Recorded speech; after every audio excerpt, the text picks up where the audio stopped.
Boleh ya teman-teman? Oke, kita record dulu supaya ini ada. Oke, sudah ya. Terima kasih Kananda sudah diingatkan. Baik teman-teman, sebelum kita minta Kananda untuk menyampaikan materinya, kita akan bacakan terlebih dahulu sedikit beberapa apa istilahnya kurikulum vitae yang dimiliki oleh Kak Nanda. Baik, nama panjangnya adalah Nanda Ahmad Basuki dan beliau ini merupakan alumni dari Pondok Pesantren Sumatera Tole Parabe ketika menempuh studi MA dulu ya, Madrasah Aliyah. Dan pendidikan terakhir beliau ini pada tahun 2015 sampai 2019 itu menempuh pendidikan di UIN Sunan Kalijaga Yogyakarta, menempuh jurusan hadis ya, ilmu hadis seperti itu. Melalui beasiswa PBSB, program beasiswa santri berprestasi dari Kementerian Agama. Kemudian setelah 2019 beliau lulus dan kemudian melanjutkan studi ke Necmettin Erbakan University, mengambil jurusan hadis di Fakultas Social Science di Social Science Faculty, dan itu menggunakan beasiswa Turki Burslari dari pemerintah Turki seperti itu.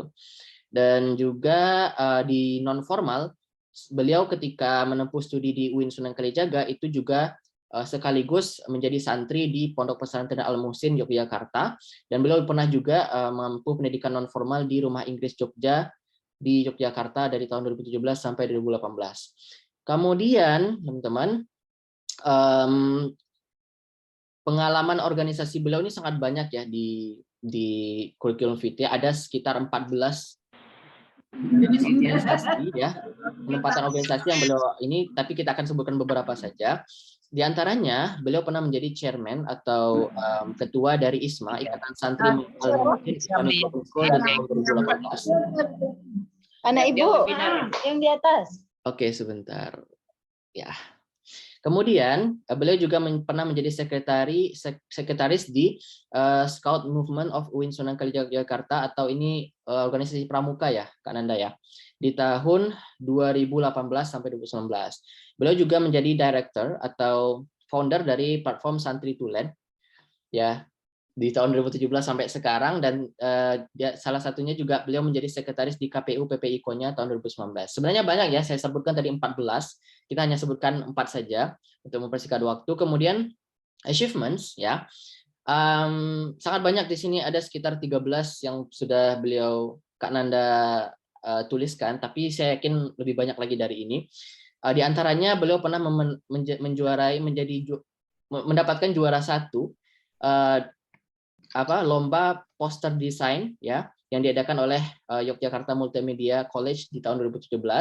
Kemudian juga pernah juara 1 call for paper competition yang diadakan oleh NU University, Nahdlatul Ulama University di Yogyakarta di tahun 2018. Pernah juga juara 1 di call for paper competition di UIN Wali Songo UIN Wali Songo Semarang tahun 2019, dan pernah juga juara 1 poster design competition. Jadi teman-teman, intinya pencapaian dari Kak Nanda ini sangat banyak teman-teman ya, dan kita bisa mendapatkan insight yang sangat luar biasa dari beliau ini, dan tentunya kita tidak sabar lagi untuk mendengarkan pemaparan dari Kak Nanda terkait tips lolos beasiswa Turki Burslari. Waktu dan tempat kami persilakan. Baik, terima kasih Bang Hamdi. Ini sebelumnya bisa langsung share screen nggak ya? Oh bisa ya, udah jadi host berarti. Oke. Bisa. Ini akan oke. Baik. Baik teman-teman semuanya, sebelumnya Bismillahirrahmanirrahim. Assalamualaikum warahmatullahi wabarakatuh. Innal hamdalillah nasta'inuhu wa nastaghfiruh wa na'udzu billahi min syururi anfusina wa min sayyiati a'malina. Wassalatu wassalamu ala Rasulillah. Baik teman-teman semuanya, terima kasih saya ucapkan kepada Bang Hamdi dan juga Santri Cendekia yang sudah mengundang saya untuk mengisi materi pada hari ini, yaitu tentang beasiswa Turki Burslari atau beasiswa pemerintah Turki. Kita akan langsung saja teman-teman untuk tidak memperpanjang waktu. Kita masuk ke materi inti, yaitu pembahasan tentang apa itu beasiswa YTB, apa saja syaratnya, apa saja nanti fasilitas yang diberikan, dan juga tips trik agar bisa lolos beasiswa YTB tahun 2023 nanti. Oke, teman-teman semuanya. Sebelumnya saya akan perkenalan diri lagi ya. Sedikit saja, nama saya Nanda Ahmad Basuki, saya asli Jambi, teman-teman semuanya. Pada tahun 2015, saya lulus dari Pondok Pesantren Sumatera Tawali Parabe, Bukit Tinggi. Kemudian lanjut S1 dengan beasiswa PBSB, Kementerian Republik Indonesia, bersama Bang Hamdi, satu angkatan. Kemudian setelah lulus pada tahun 2019, lulus S1, saya lanjut S2 di Necmettin Erbakan University Konya. Jadi bahasa Turkinya Universitesi ya, bukan university kalau di Turki bahasa Turkinya. Dan insya Allah pada tahun 2023 nanti, awal tahun depan, saya akan menyelesaikan S2 insya Allah. Dan insya Allah saya juga punya rencana ke depan tahun 2023 atau 2024 ingin melanjutkan S3 teman-teman dengan beasiswa LPDP atau HBKU atau juga Australian Awards atau juga UIII juga insya Allah. Jadi saya di sini minta doa teman-teman semuanya. Semoga studi saya cepat S2-nya dan juga lanjut S3 insya Allah. Bagi teman-teman juga yang pengen menghubungi saya, bisa langsung DM saya di Instagram di @nandaahmadb, atau saya juga punya YouTube teman-teman semuanya, bisa di follow juga atas nama saya juga Nanda Ahmad Basuki. Saya juga ada Telegram, dan feel free to contact juga kalau teman-teman mau WhatsApp saya, bisa langsung DM Instagram atau nanti bisa minta ke Bang Hamdi teman-teman semuanya. Oke, kita masuk ke materinya. Teman-teman semuanya, sebelum kita masuk ke materi utama, yaitu beasiswa YTB, jadi teman-teman harus tahu bahwasanya banyak sekali cara untuk bisa kuliah di Turki. Jadi tidak hanya dengan beasiswa YTB saja, atau beasiswa pemerintah Turki. Nah, di sini saya sudah menyiapkan ada beberapa beasiswa yang bisa teman-teman gunakan untuk kuliah di Turki. Yang pertama ada namanya beasiswa Imam Hatip.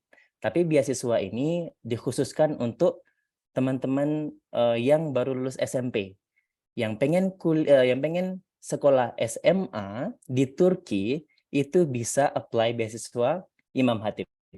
Jadi teman-teman semuanya yang punya adik-adik yang mungkin baru lulus SMP, bisa disarankan untuk mendaftar beasiswa Imam Hatip. Jadi nanti kuliah SMA di Turki atau madrasah aliyah di Turki dengan beasiswa, dapat asrama, dapat uang bulanan, dan juga nanti akan diberikan kemudahan untuk mendaftar S1 di Turki. Selain itu, ada beasiswa yang namanya TDV atau Türkiye Diyanet Bursları atau Türkiye Diyanet Vakfı. Nah, beasiswa ini teman-teman adalah beasiswa untuk jenjang S1 dan S2 khusus di bidang keagamaan. Jadi teman-teman semuanya yang pengen apply kuliah S1 di Turki dengan jurusan keagamaan, itu bisa daftar beasiswa TDV. Tapi ini khusus keagamaan, nanti bisa tafsir, bisa hadis, atau bisa jurusan-jurusan lain yang berhubungan dengan keagamaan. Nah, selanjutnya ada beasiswa YTB. Nanti kita akan membahas ini lebih dalam, yaitu beasiswa Türkiye Bursları. Beasiswa YTB ini lebih lengkap daripada beasiswa TDV.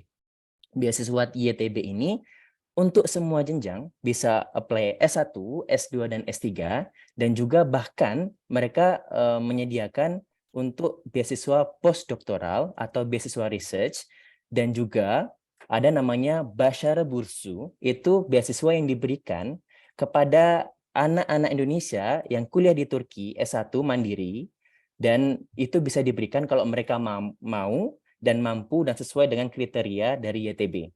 Jadi nanti kalau teman-teman belum dapat beasiswa S1, S2, S3, nanti bisa kuliah dulu mandiri di Turki dan bisa apply setelah kuliah untuk beasiswa YTB. Jadi bisa sebelum kuliah, bisa ketika kuliah. Beasiswa YTB ini beasiswa yang sangat luas teman-teman semuanya. Selain itu, beasiswa YTB, masih beasiswa YTB itu mencakup semua jurusan, mau kedokteran kah, mau dia teknik kah, mau dia komputer ataupun keagamaan.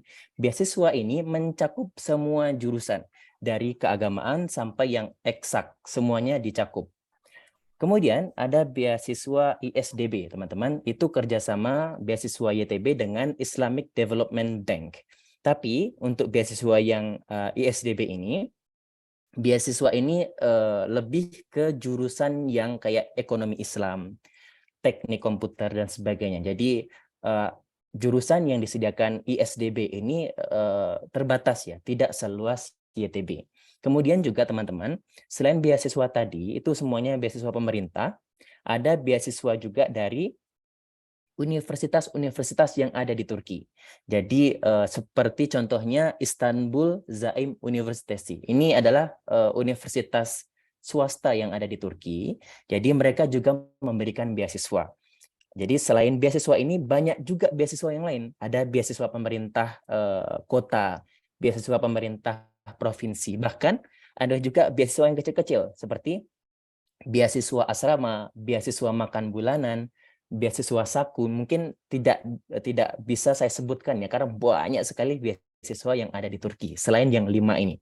Nanti insya Allah kalau ada waktu lagi kita bisa sharing-sharing lagi beasiswa lain selain beasiswa YTB, TDV, ISDB, IHL, dan Istanbul Zaim University. Itu banyak sekali untuk kuliah di Turki. Banyak sekali beasiswa yang ada di Turki, teman-teman semuanya.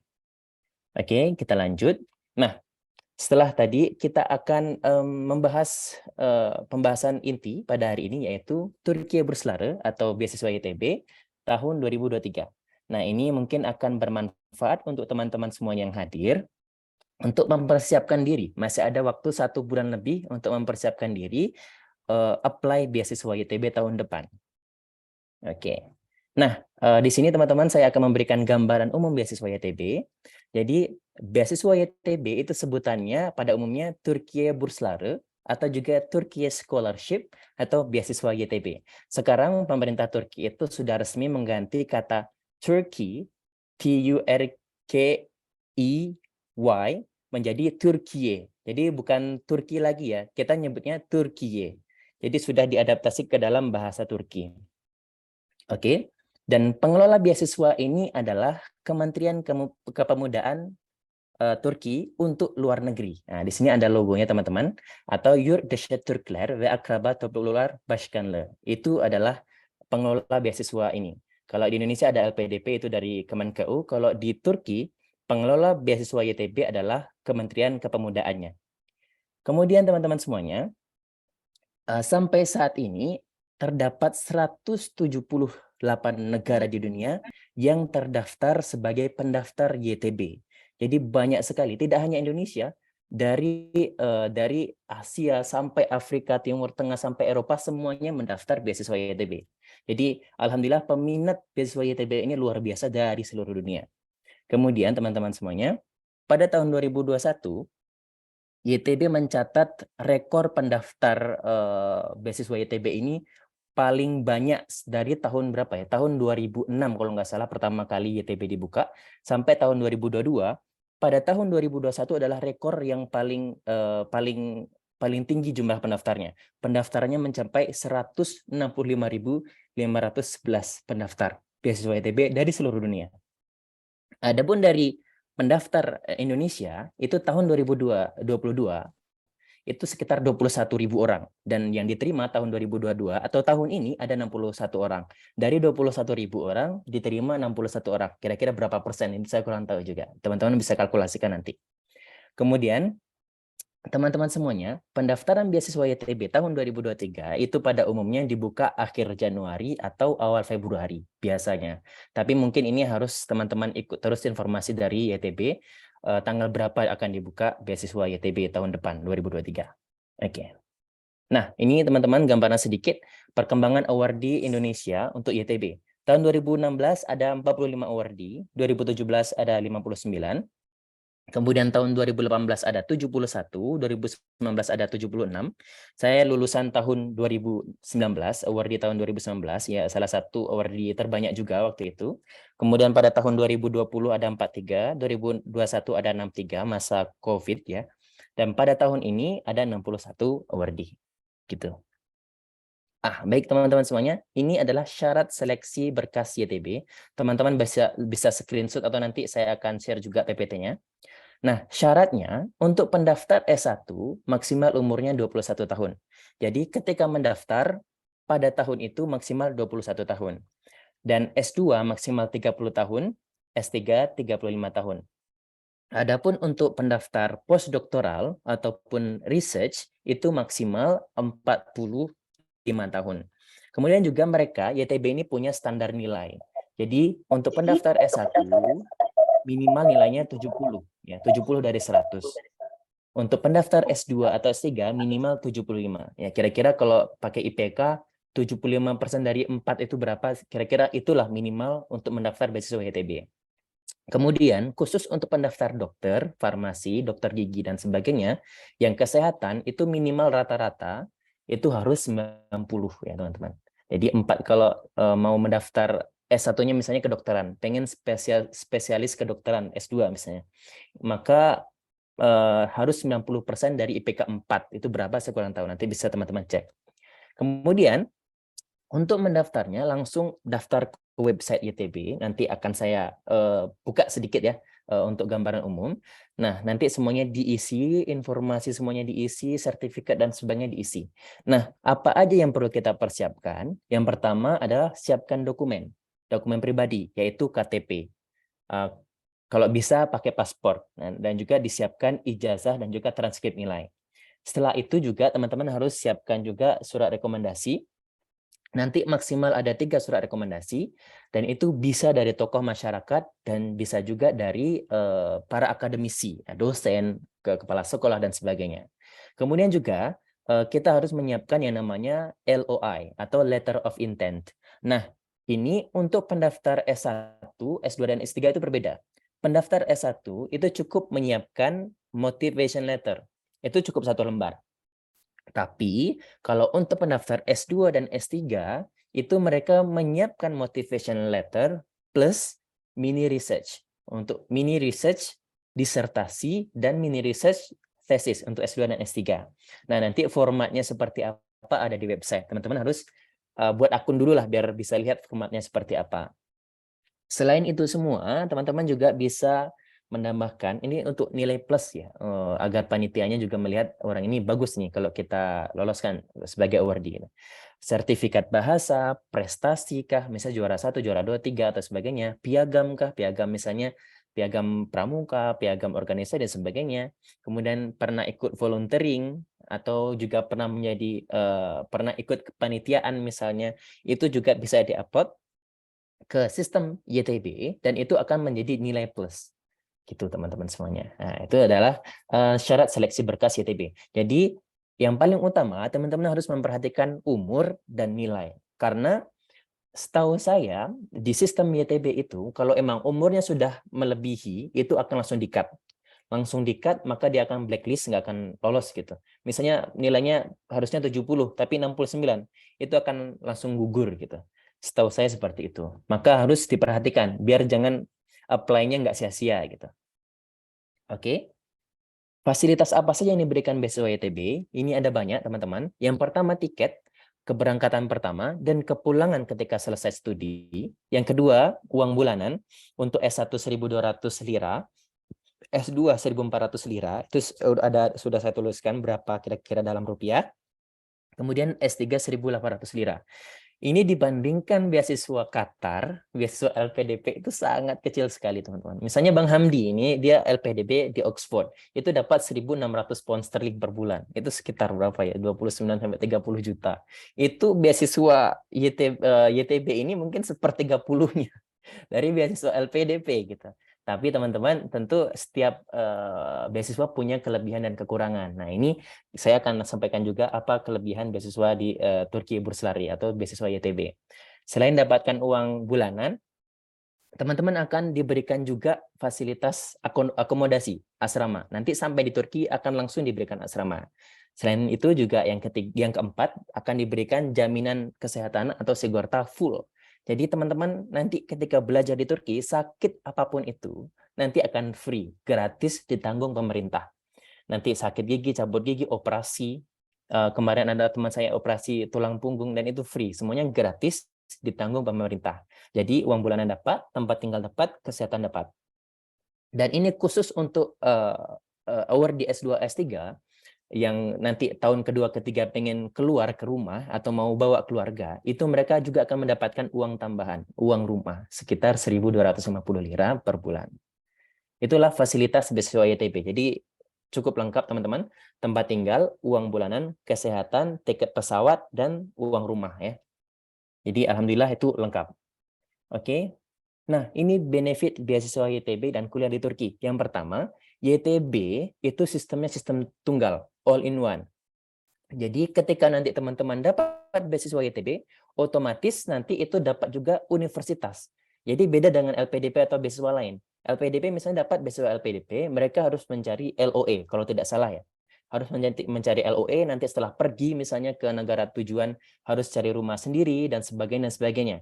Tapi kalau beasiswa YTB, kalau dapat beasiswanya, itu dapat universitas, dapat beasiswa, dapat tempat, dan semuanya all in one. Kita nggak perlu mikir-mikir lagi. Nanti stay di mana, nanti makan di mana, itu nggak perlu mikir. Karena yang nanti YTB akan mengatur itu semua. Kita tinggal berangkat saja ke Turki gitu. Yang kedua, beasiswa YTB ini mencakup semua. Ya tadi, kesehatan, uang bulanan, tempat tinggal, pesawat, dan juga uang rumah tadi ya. Udah all in one. Kemudian benefitnya teman-teman yang kuliah di Turki nanti bisa ikut kesempatan student exchange Erasmus ke Eropa. Ada juga nanti student exchange ke Timur Tengah, namanya Al-Farabi kalau mau. Nah, itu kesempatan bagi teman-teman yang mau Erasmus nanti ketika kuliah di Turki. Setelah itu, bagi teman-teman pendaftar S1 dari Indonesia, daftar S1 dan dapat beasiswa YTB, teman-teman tidak diharuskan untuk menulis skripsi. Karena untuk S1 di Turki itu tidak ada skripsi. Jadi salah satu momok terbesar S1 juga skripsi kan sebenarnya. Nah, nanti di Turki itu tidak ada skripsi, jadi aman. Nanti mungkin ada proyek akhir, bitirme projesi namanya. Proyek akhir itu cuman menulis makalah, seperti itu. Nah, kemudian yang benefit terakhir, nanti bisa tadabur sejarah di Turki, teman-teman. Dan juga kalau teman-teman pengen kerja juga bisa. Gitu. Tadabur sejarah ini ya, kita bisa lihat ada Konstantinopel, ya, ada Istanbul dengan sejarah yang ribuan tahun dengan Muhammad Al-Fatih. Kemudian juga di kota Konya ada Maulana Jalaluddin Rumi, Sufi yang dikenal di seluruh dunia dengan masnawinya. Kemudian ada juga di kota Şanlıurfa, di sana tempat Nabi Ibrahim dibakar. Ada juga patung Namrud. Kemudian juga ada kapal Nabi Nuh, dan yang terakhir juga ada gua Ashabul Kahfi yang dikabarkan juga ada di Turki. Teman-teman kalau kuliah di Turki bisa tadabur sejarah, tadabur wisata, dan juga kerja di Turki gitu ya. Oke, teman-teman, ini adalah cara mendaftar beasiswa YTB. Saya akan kasih gambaran sedikit saja. Nah, bagaimana cara mendaftar YTB? Teman-teman bisa langsung catat ya, itu di bagian bawah itu websitenya https://tbbs.turkiyeberslari.gov.tr ya. Teman-teman bisa catat, langsung copy paste aja, nanti bisa bisa diakses di website teman-teman masing-masing, dan langsung saja buat akun di sana. Nah, nanti teman-teman setelah buat akun, langsung saja isi semua data yang diminta oleh beasiswa YTB. Informasi pribadi atau personal information, kemudian family information, kemudian ada juga informasi kontak, kemudian education information, informasi riwayat pendidikan, kemudian ada juga language details, informasi skill bahasa asing, kemudian juga work experience, kemudian pengalaman bekerja, ada juga academic qualification, social activities, Turkey experience. Nanti teman-teman semuanya isi semuanya dengan detail, dengan no typo, dengan teliti. Setelah diisi semuanya, teman-teman semuanya, nanti teman-teman tinggal klik ke bagian My Application. Nah, di bagian My Application inilah nanti inti dari pendaftaran berkas YTB atau inti dari seleksi berkas YTB. Di My Application itulah nanti teman-teman harus mengisi pengisian motivation letter, surat rekomendasi, pemilihan universitas, dan juga tempat wawancara ketika nanti lolos seleksi berkas gitu ya. Nah, nanti setelah diklik My Application sebelumnya tadi, teman-teman akan mengisi surat rekomendasi. Tadi saya sarankan 3 surat rekomendasi. Kalau bisa 2 dari akademisi ya, jadi dosen, dari guru besar, dari profesor, dan 1 dari tokoh masyarakat, dari kiai atau dari siapapun itu bisa. Kemudian juga nanti setelah itu teman-teman harus memilih universitas.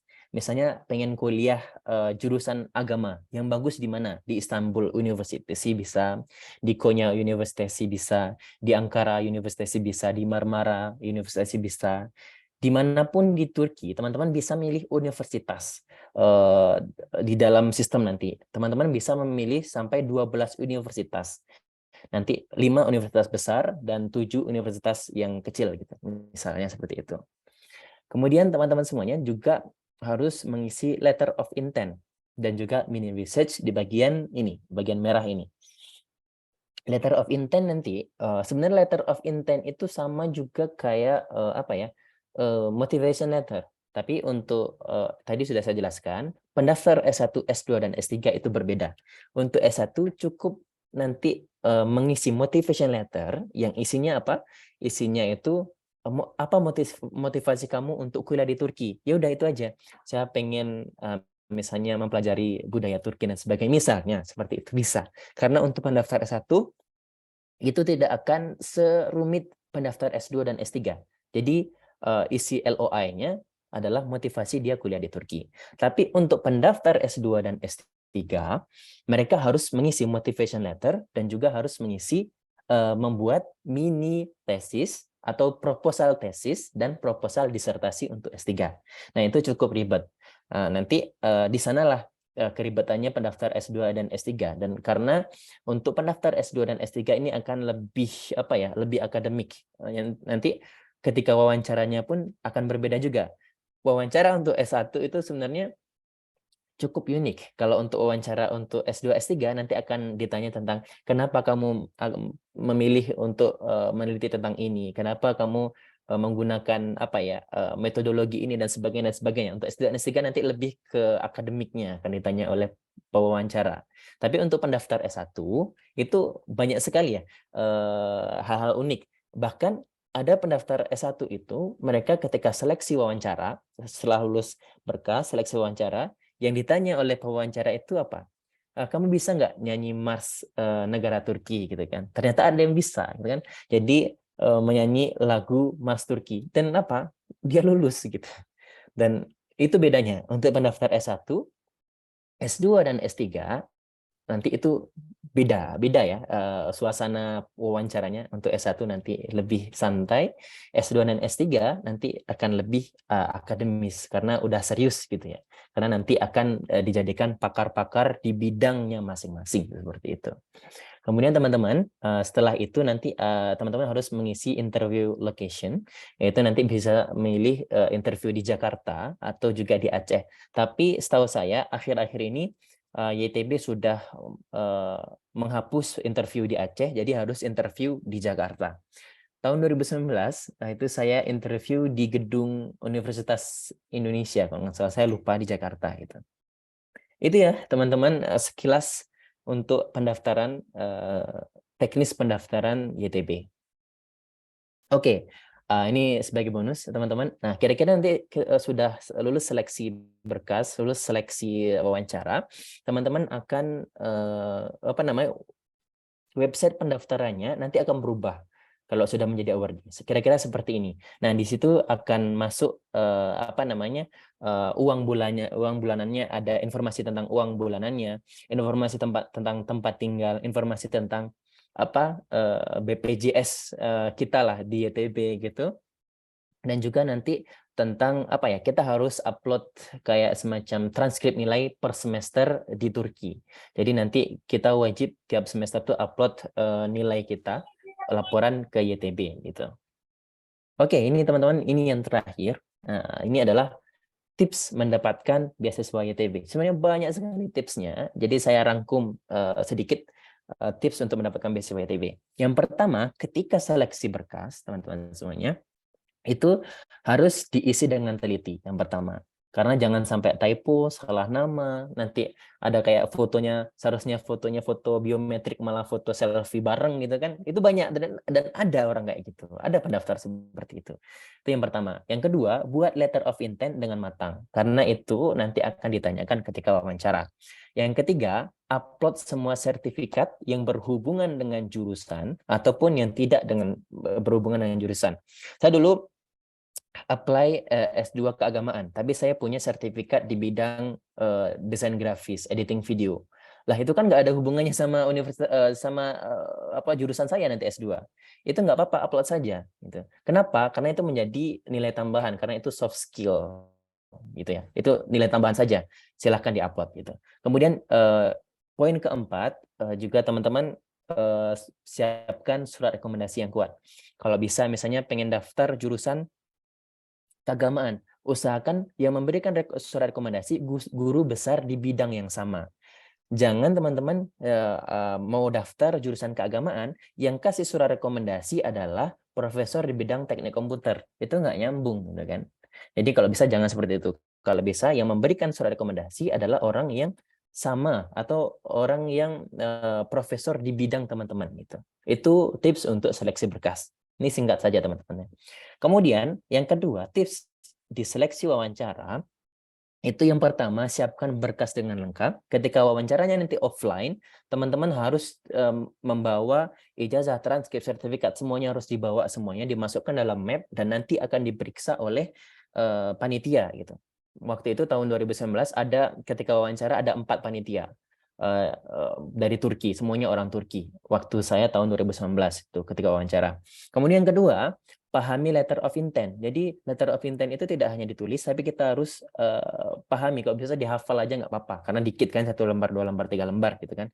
Dipahami, dihafal kalau bisa. Kemudian yang ketiga, persiapkan mini riset dan motlet yang kuat. Dan yang keempat, persiapkan bahasa Inggris, kalau bisa bahasa Turki sedikit. Karena nanti ketika wawancara, kita akan menggunakan bahasa Inggris. Nah, gitu ya. Kalau mungkin nanti pendaftar beasiswa TDV tadi khusus keagamaan akan dianjurkan bisa menggunakan bahasa Arab, dan juga ada tes baca kitabnya dan tes hafalan untuk TDV kalau nggak salah, hafalan Quran. Itu tips seleksi berkas dan seleksi wawancara. Kemudian juga tips yang ketiga, kalau bisa usahakan teman-teman punya mentor YTB. Yang pertama itu ikuti program mentoring. Nanti biar bisa apa ya, berkomunikasi, biar sharing-sharing pengalaman our di YTB lah, itu yang pertama.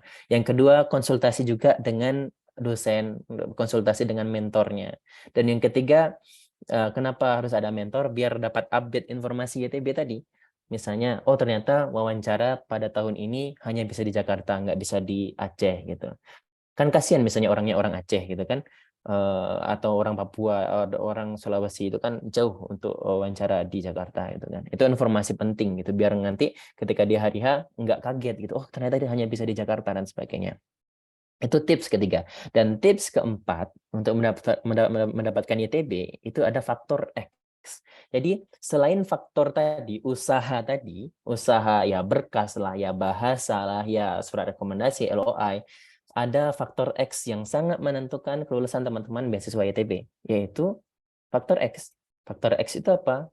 Faktor ridho Allah dan ridho orang tua. Nah, caranya gimana biar faktor X ini bisa mendukung kita untuk mendapatkan beasiswa YTB? Yang pertama, perbanyak ibadah dan doa. Itu penting. Yang kedua, minta doakan orang tua. Dan yang ketiga, bahagiakan orang tua. Karena apa? Karena ridho Allah fi ridho walidain itu kan. Kalau orang tua ridho dengan apa yang kita niatkan, mendaftar beasiswa, orang tua senang, maka insya Allah Allah juga akan mendukung kita, merestui kita untuk mendapatkan gitu, teman-teman. Jadi selain berusaha, juga bertawakal dengan cara meminta doa dan restu orang tua. Kira-kira seperti itu tips mendapatkan beasiswa YTB. Saya kira itu teman-teman semuanya, sudah 40 menit ya. Saya kembalikan kepada moderator, Bang Hamdi. Terima kasih. Oke, terima kasih Bang Nanda.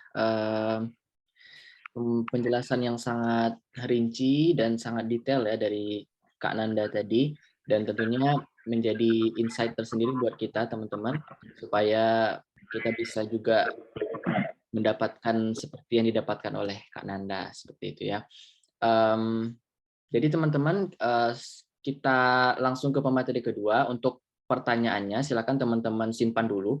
Nanti setelah pemaparan dari Mas Anas, baru kita akan buka sesi pertanyaan baik untuk pemateri pertama ataupun untuk pemateri kedua, seperti itu.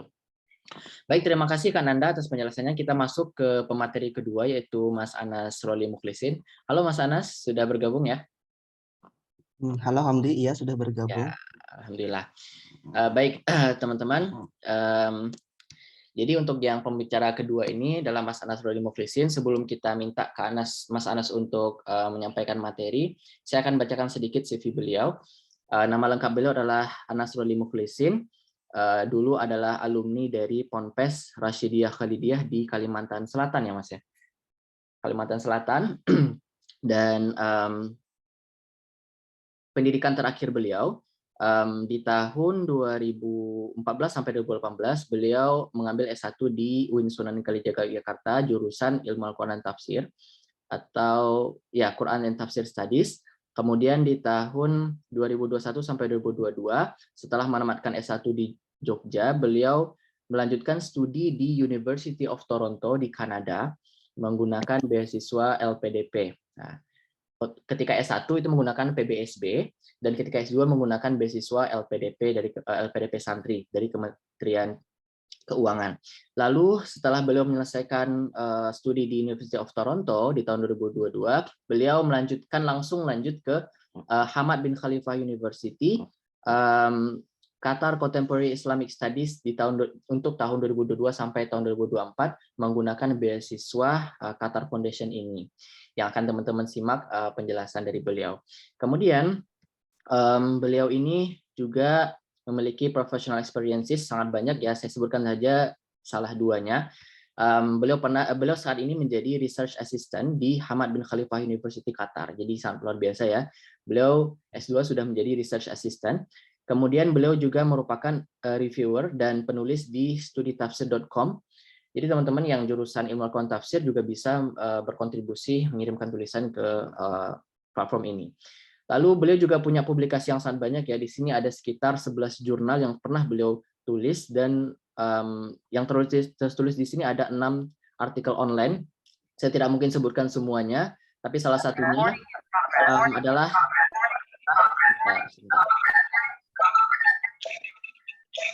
teman-teman yang baru masuk mungkin bisa di-mute ya supaya tidak terganggu. Oke. Kita lanjutkan. Salah satu jurnal yang beliau pernah tulis adalah berjudul The Locus of Quranic Meanings in the Thought of Mun'im Siri and Sukidi yang merupakan an article in the book Sukidi Inspirasi dan Api Pembaruan Islam dari Harvard. Ini dipublikasikan atau diterbitkan di Gramedia ya di tahun 2022. Kemudian beliau juga memiliki community services atau organisasi banyak sekali ya. Di sini ada sekitar 7 organisasi yang pernah beliau terlibat di dalamnya. Salah satunya saya sebutkan adalah menjadi ketua General Chief atau ketua umum dari CSS Mora, adalah sebuah organisasi PBSB ya tingkat nasional di tahun 2017 sampai 2018. Jadi beliau menjadi ketua umum dari CSS Mora nasional di tahun tersebut.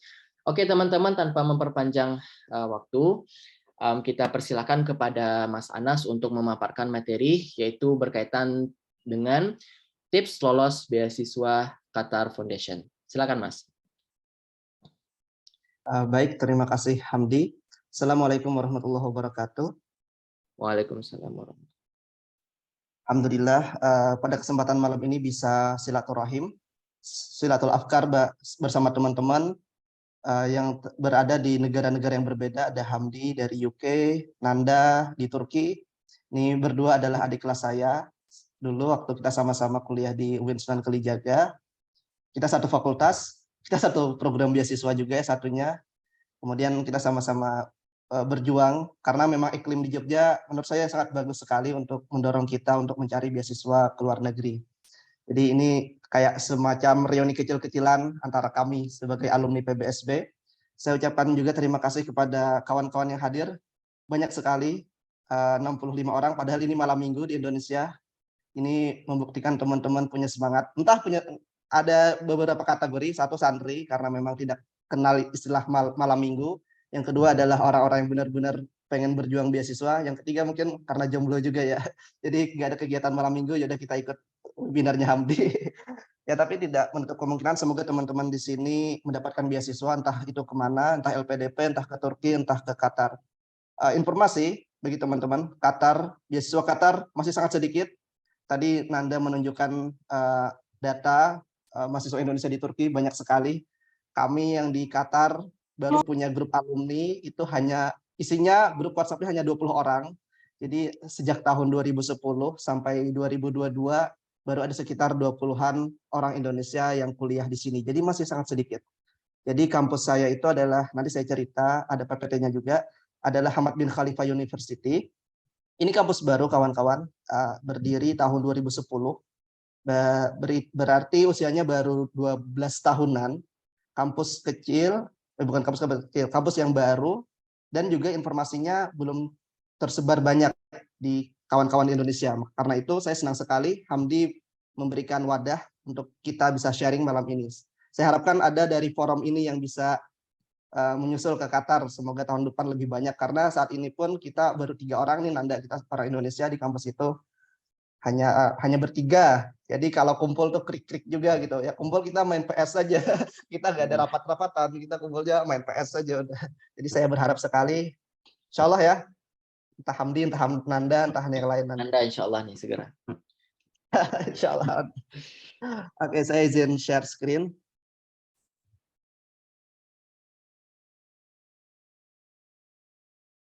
Oke, kelihatan ya Hamdi ya?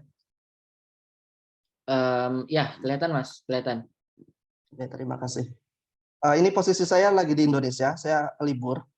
Harusnya liburnya sebentar, tapi karena ada Piala Dunia, liburnya panjang, jadi saya memutuskan untuk pulang karena kangen istri gitu aja alasannya, sederhana. Siap. Jadi Nanda jangan panas dulu. Saya bisa merasakan itu Mas. Kalau saya sih bisa. Oh iya. Nggak tahu ya. Apalagi musim dingin nih di UK nih. Udah turun salju Hamdi. Kalau di sini sudah Mas, udah masuk musim dingin di sini. Oke, wah itu bahagia sekali suami istri itu musim dingin benar. di luar negeri. Benar sih, benar itu. Mohon maaf sekali Nanda ya. Oke, ini pada malam hari ini saya akan sharing tentang beasiswa Qatar Foundation. Saya Anas Ruli Molisin, mahasiswa S2 di Hamad bin Khalifa University. Saya akan mulai cerita dari Education City. Jadi Qatar itu dulunya adalah salah satu negara yang dibilang tidak terlalu maju. Zaman itu masih dibilang negara yang mungkin miskin atau berkembang. Pencahariannya adalah mencari mutiara di laut terus dijual. Tapi suatu ketika ditemukan minyak gitu ya dan gas, itu tiba-tiba negaranya mendadak kaya. Dan ketika kaya, ada perasaan pengen kuliah ke luar negeri. Jadi karena udah berduit nih, orang-orang Qatar pengen kuliah ke luar negeri. Nah, terus ada problem budaya di Timur Tengah bahwa perempuan yang pengen ke luar negeri itu harus didampingi mahram gitu kan ya, harus ada temennya lah. Jangan jomblo ke luar negeri gitu. Nah, terus ini memunculkan polemik di kalangan orang-orang Qatar.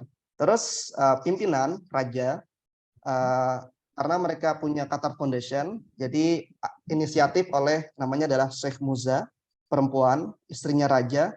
Inisiatif beliau adalah daripada orang-orang perempuan Qatar itu kuliah jauh-jauh ke luar negeri, mending kita undang aja kampus-kampus luar negeri buka cabang di negara kita. Kita kasih fasilitas. Jadi itu cerita awalnya. Akhirnya berdirilah beberapa kampus cabang luar negeri. Dari Amerika ada 5 apa 6. Ada Georgetown University, kampus bagus juga di Amerika. Tokoh-tokohnya kayak Jonathan Brown dan seterusnya. Terus ada Northwestern, ada Texas, A&M, terus ada dari UK, ada dari Prancis dan seterusnya. Nah, dan mereka terletak di Education City, kota pelajar atau Al-Madinah At-Ta'limiyah.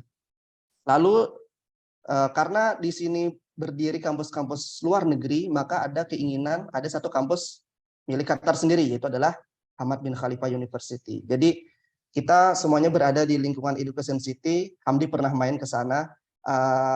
Terus kita transportasi itu gratis ya di lingkungan Education City itu. Jadi kalau kita dari asrama ke kampus atau mau ke tempat lain, kampus-kampus lain atau mau ke Perpustakaan Nasional Qatar itu gratis. Nah, itu sedikit sejarah tentang Education City. Jadi kita berada di kota pendidikan, kayak di Jogja. Kalau Jogja istilahnya dikenal sebagai kota pendidikan, sekarang kita berkenalan dengan kota pendidikannya Qatar, yaitu bernama Education City. Ya, di bahasa Inggriskan aja sih sebenarnya. Terus saya akan langsung masuk teman-teman ke Hamad bin Khalifa University, singkatannya adalah HBKU. Saya berharap teman-teman sebagian sudah nonton video saya di YouTube. Mohon maaf saya tidak bisa membalas komentar banyak itu. Kalau yang bertanya lewat Instagram, insya Allah saya balas. Nah, ada kampus Hamad bin Khalifa, karena kampusnya tadi baru, sebagian kawan-kawan kadang bertanya, akreditasinya apa gitu ya. Saya kurang paham akreditasinya, tapi yang jelas dosen-dosennya adalah dosen-dosen yang kredibel, bagus, karena kampus ini itu dosen-dosennya bahkan bukan orang Qatar. Jadi dosen-dosen bagus dari luar itu ditarik jadi dosen-dosen kita. Contohnya yang paling terbaru adalah pemilihan dekan. Dekan itu yang sekarang adalah orang Turki.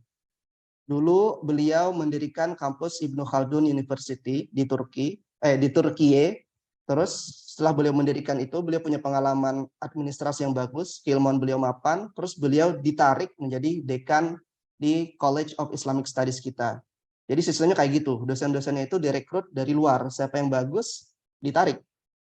Ya, yang bagus terus daftar, seleksi terus ditarik gitu ya. Jadi sistemnya dosen-dosen kita, bahkan dosen-dosen saya di fakultas nggak ada orang Qatar asli, adanya orang dari luar. Jadi secara kualitas pendidikan menurut saya bagus karena memang diambil dari negara-negara lain ya.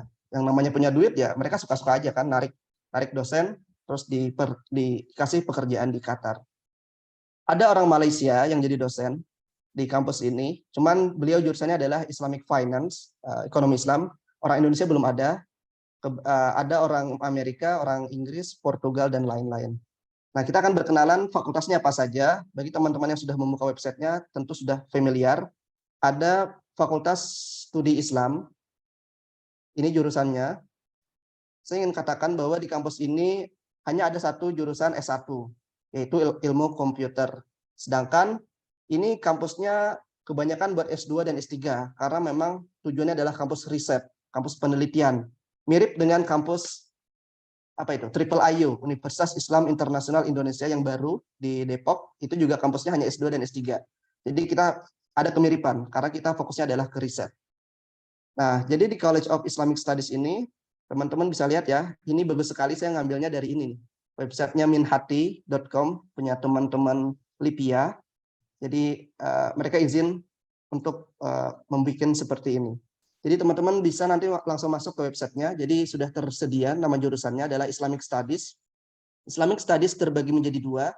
Ada yang konsentrasinya adalah fikih wal mujtama, ada yang al-fikru al-islami al-mu'asir. Itu yang berbahasa Inggris, adapun fikih berbahasa Arab.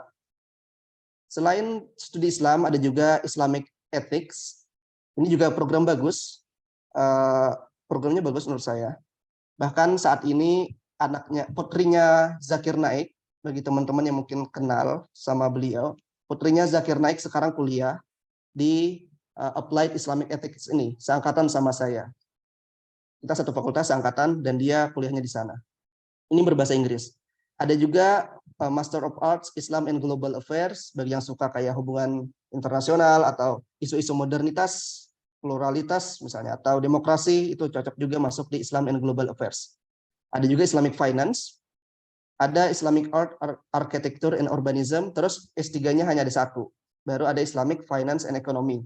Meskipun ada info nanti akan dibuka S3 di Islamic Studies. Ini satu fakultas. Fakultas lainnya adalah Science and Engineering. Nah, ini yang salah satu yang paling banyak mahasiswanya.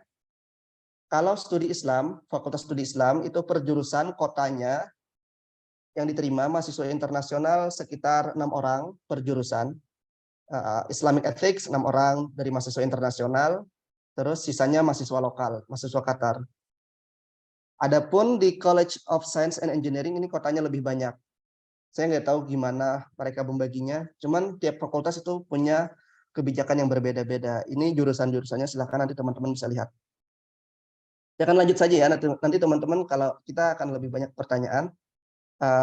Terus selanjutnya adalah College of Humanities and Social Science, Fakultas Humaniora dan Ilmu Sosial.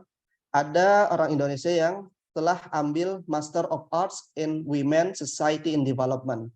Jadi studi S2 tentang terkait perempuan, masyarakat, dan pembangunan. Ini juga program yang menurut saya bagus. Yang teman-teman yang suka kajian gender, di Indonesia juga lagi ramai. Ini bagus juga kalau mau melanjutkan ke sini ya. Atau teman-teman yang lagi baru juga adalah Digital Humanities. Ini juga fenomena baru, karena sekarang apapun digital, keagamaan itu digital, dan seterusnya. Jadi itu cocok juga. Ini satu field, satu bidang yang menjanjikan di masa depan, Digital Humanities ini. Terus selain ini, ada College of Law, Fakultas Hukum, jurusannya ini ya, ada pendidikan profesi aja, ada S2, ada S3. Ini nggak banyak fakultasnya di sini ya, hanya ada, ya ini terakhir ini. Ada College of Health and Life Science, yang suka biologi, terus obat, dan seterusnya ya. Mirip-mirip kedokteran. Teman-teman di sini nggak menemukan jurusan tarbiyah gitu ya, atau pendidikan sastra Arab, dan seterusnya, itu nggak ada ya. Jadi yang ada hanya ini, terus ada College of Public Policy ya, terus ada juga program Executive Program. Jadi jurusannya nggak banyak, belum kayak kampus-kampus lain, karena memang kampusnya baru, berdiri tahun 2010, usianya baru sekitar 12 tahun. Itu beberapa jurusannya. Jadi mayoritas memang untuk S2 dan S3. Hanya ada satu S1, yaitu yaitu ilmu komputer. Saya akan lanjut ya teman-teman ya. Syarat pendaftaran, kalau teman-teman sudah nonton video saya sudah menunjukkan. Pendaftarannya pertama adalah membuat aplikasi. Bentar, saya lihat jam dulu. Oke, ini jam 2. Jam 8 nanti biar kita banyak tanya jawab. Terus ijazah dan transkrip. Jika teman-teman tujuannya adalah jurusan berbahasa Inggris, maka ijazah harus diterjemahkan ke dalam bahasa Inggris. Jika tujuannya adalah jurusan berbahasa Arab, maka juga berbahasa Arab. Terus nomor 3, sertifikat bahasa asing. IELTS bagi yang berbahasa Inggris, atau sertifikat bahasa Arab bagi yang berbahasa Arab. Tapi jika teman-teman kampus sebelumnya itu sudah menggunakan bahasa asing, maka syarat ini tidak berlaku. Kayak saya misalnya, saya S2 sebelumnya di Toronto yang sudah menggunakan bahasa Inggris, maka saya tidak perlu mencantumkan IELTS lagi. Karena itu saya daftar. Karena saya sudah terlepas dari syarat-syarat yang jelimet seperti itu ya. Saya hanya perlu membuat aplikasi, upload ijazah, rekomendasi, personal statement, CV, paspor, udah kirim, keterima, ya berangkat gitu ya. Jadi karena nggak ribet, makanya saya daftar lagi saat itu.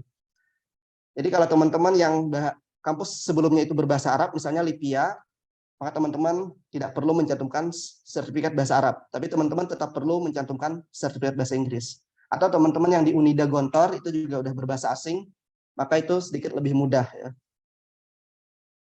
Terus 2 surat rekomendasi. Nah, rekomendasi ini bukan kita yang upload, ada beberapa teman yang bertanya, bukan kita yang mengupload surat rekomendasi, tapi dosen yang bersangkutan. Jadi nanti kita waktu mendaftar itu, kita menuliskan nama dosen yang akan memberikan rekomendasi kepada kita beserta email beliau.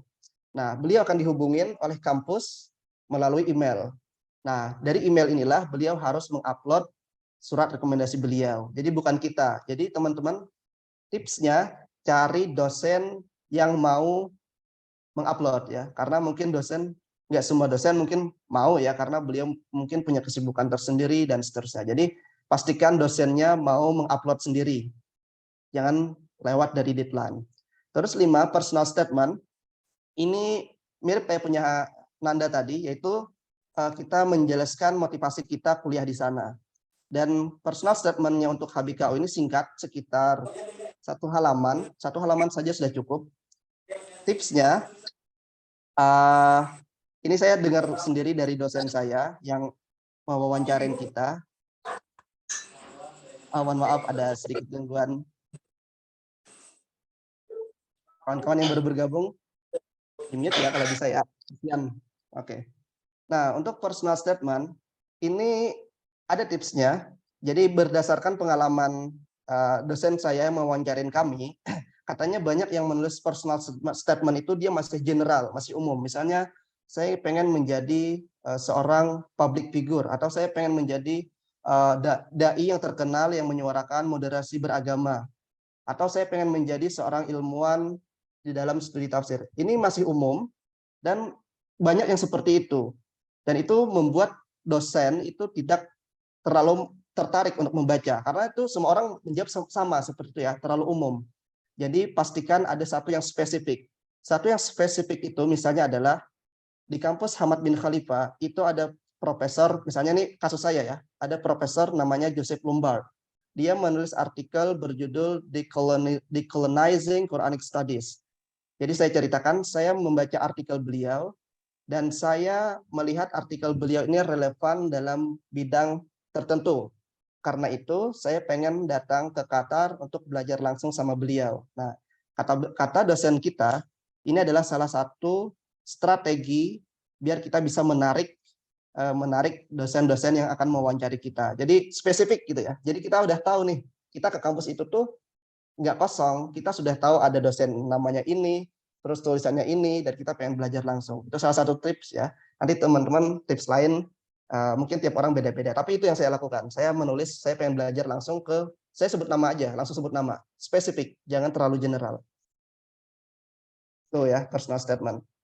CV, ya CV biasa aja teman-teman. Paspor, nih teman-teman harus punya paspor dulu. Ini beasiswanya.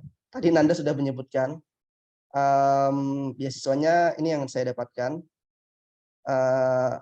SPP gratis, stipend itu uang bulanan 3.500 per bulan. Bagi S2, S3 lebih banyak lagi 5.500. Kalau dirupiahkan lebih banyak. Yang nonton video saya udah tahu. Terus ini stipend duration, kita akan dapat 21 bulan. Terus saat itu saya dapat housing. Ya. Terus ada ini mata kuliah yang bisa diambil 36 kredit, terus annual tiket tiap tahun. Jadi untuk Fakultas Studi Islam, tiap liburan summer 3 bulan, Juni, Juli, Agustus, itu kita boleh pulang ke Indonesia tiap tahun, dan itu dibiayain tiketnya ya. Jadi sangat bagus sekali menurut saya. Maksudnya untuk saving cukup bagus. Apalagi sebelumnya saya dapat LPDP, jadi saya bisa membandingkan LPDP sama ini. LPDP memang uang bulanannya lebih banyak, tapi kita perlu mengeluarkan uang itu untuk biaya tempat tinggal. Ya, Hamdi juga merasakan pasti. Jadi kita kita masih perlu mengeluarkan uang untuk biaya tempat tinggal. Tapi kalau di Qatar kita sudah bersih itu ya. 3.500 real itu udah bersih, tinggal buat makan. Apalagi kalau teman-teman kerja bisa dapat lebih banyak lagi. Jadi sistematikanya itu pertama teman-teman bikin aplikasi dulu di website kampus. Habis daftar di kampus, nanti sebulan, itu deadline-nya 1 Februari ya. Terus bulan Maret atau April itu akan wawancara. Wawancaranya online. Jadi tidak perlu teman-teman datang ke Jakarta, misalnya kayak kasus beasiswa Turki. Jadi teman-teman, karena kemudahan itulah, karena kemudahan serba online dan mudah sekali daftarnya dan gratis pendaftarannya. Saya daftar dan saya wawancara ketika saya masih kuliah di Kanada. Jadi saya wawancaranya online. Jadi karena sangat mudah itulah, mudah daftarnya, gratis dan full online, ya, maka tidak ada salahnya teman-teman untuk mendaftar ini. Siapa tahu berhasil ya, siapa tahu jodohnya. Terus setelah wawancara, pengumuman kelolosan, setelah pengumuman kelolosan kita langsung ditawarin beasiswa. Jadi seperti itu. Ini saya tunjukkan saja 2 gambar tentang kualifikasi dosen kita. Jadi meskipun beliau tinggal di Timur Tengah, tapi keilmuan beliau juga tulisan beliau itu bisa terbit di penerbit di Barat gitu ya. Jadi beliau itu menurut kacamata saya beliau itu memang punya 2 keilmuan gitu ya. Beliau tahu kejadian di Timur Tengah, tahu tradisi Islam, tapi di saat yang sama beliau bisa menulis ala sarjana Barat. Ini contohnya misalnya adalah Imaduddin Shahin, editornya The Oxford Encyclopedia of Islam and Politics. Ini dulu adalah dekan kita, cuman sekarang udah diganti sama dekan yang baru dari Turki. Jadi beliau yang mengedit volume ini. Terus yang sampingnya ini adalah The Routledge Handbook of Muslim-Jewish Relations. Itu diedit oleh Joseph Mer'i. Ini adalah dosen kita di studi Islam. semester pertama kemarin ngajar dan nanti semester 3 juga ngajar. Jadi saya dengan 2 gambar ini kami menunjukkan bahwa dosen-dosen kita di sana wawasannya luar biasa. Sekali lagi beliau tahu tradisi Islam. Terus tapi di samping itu beliau juga bisa menulis ala sarjana barat. Jadi cukup bagus, bisa teman-teman pertimbangkan untuk lanjut ke sini. Saya rasa itu, kalau ada pertanyaan silahkan nanti kita bisa di forum ini. Saya kembalikan ke Hamdi. Terima kasih. Wassalamualaikum warahmatullahi wabarakatuh. Waalaikumsalam warahmatullahi wabarakatuh. Terima kasih banyak Mas Anas atas pemaparan yang sangat detail dan sangat jelas ya. Teman-teman bisa melihat bagaimana beasiswa Qatar Foundation ini adalah beasiswa yang sangat menjanjikan, dan dikarenakan orang Indonesia baru 3 orang gitu. Nah, itu jadi teman-teman punya peluang yang sangat besar untuk bisa masuk di dalamnya seperti itu. Baik, waktu sudah menunjukkan pukul 8:09 waktu Indonesia Barat. Kita masuk ke sesi tanya jawab ya teman-teman. Jadi teman-teman bisa mengajukan pertanyaan ini kepada pemateri pertama, Mas Nanda, atau ke pemateri kedua, Mas Anas, atau untuk dua-duanya itu juga bisa. Silakan disampaikan melalui kolom chat. Oke, ini sudah ada yang masuk beberapa. Wow, sudah banyak ya. Baik, saya akan bacakan ya pertanyaannya. Untuk yang pertama dari Muhammad Andrega ya. Bertanya ke Kak Nanda, izin bertanya, kalau kita daftar S1 di YTB tetapi belum tamat SMA karena lulusnya tahun 2023 bulan April, berarti kita lampirkan surat keterangan lulus atau surat akan ujian kelulusan di tahun 2023? Oh, panjang ini. Setelah kita upload surat keterangan lulusnya, apakah kita tetap lampirkan transkrip nilai dari semester 1 sampai semester 5? Seperti itu. Mungkin bisa langsung dijawab aja Kak Nanda. Silakan. Oke, makasih Mas Muhammad Andrega. Setahu saya untuk pendaftar S1, S2, dan S3 itu bisa mendaftar ketika masih masa kuliah atau di tahap akhir sebelum kelulusan. Saya kemarin juga ketika daftar S2 itu masih baru selesai munakasyah, baru selesai ujian skripsi.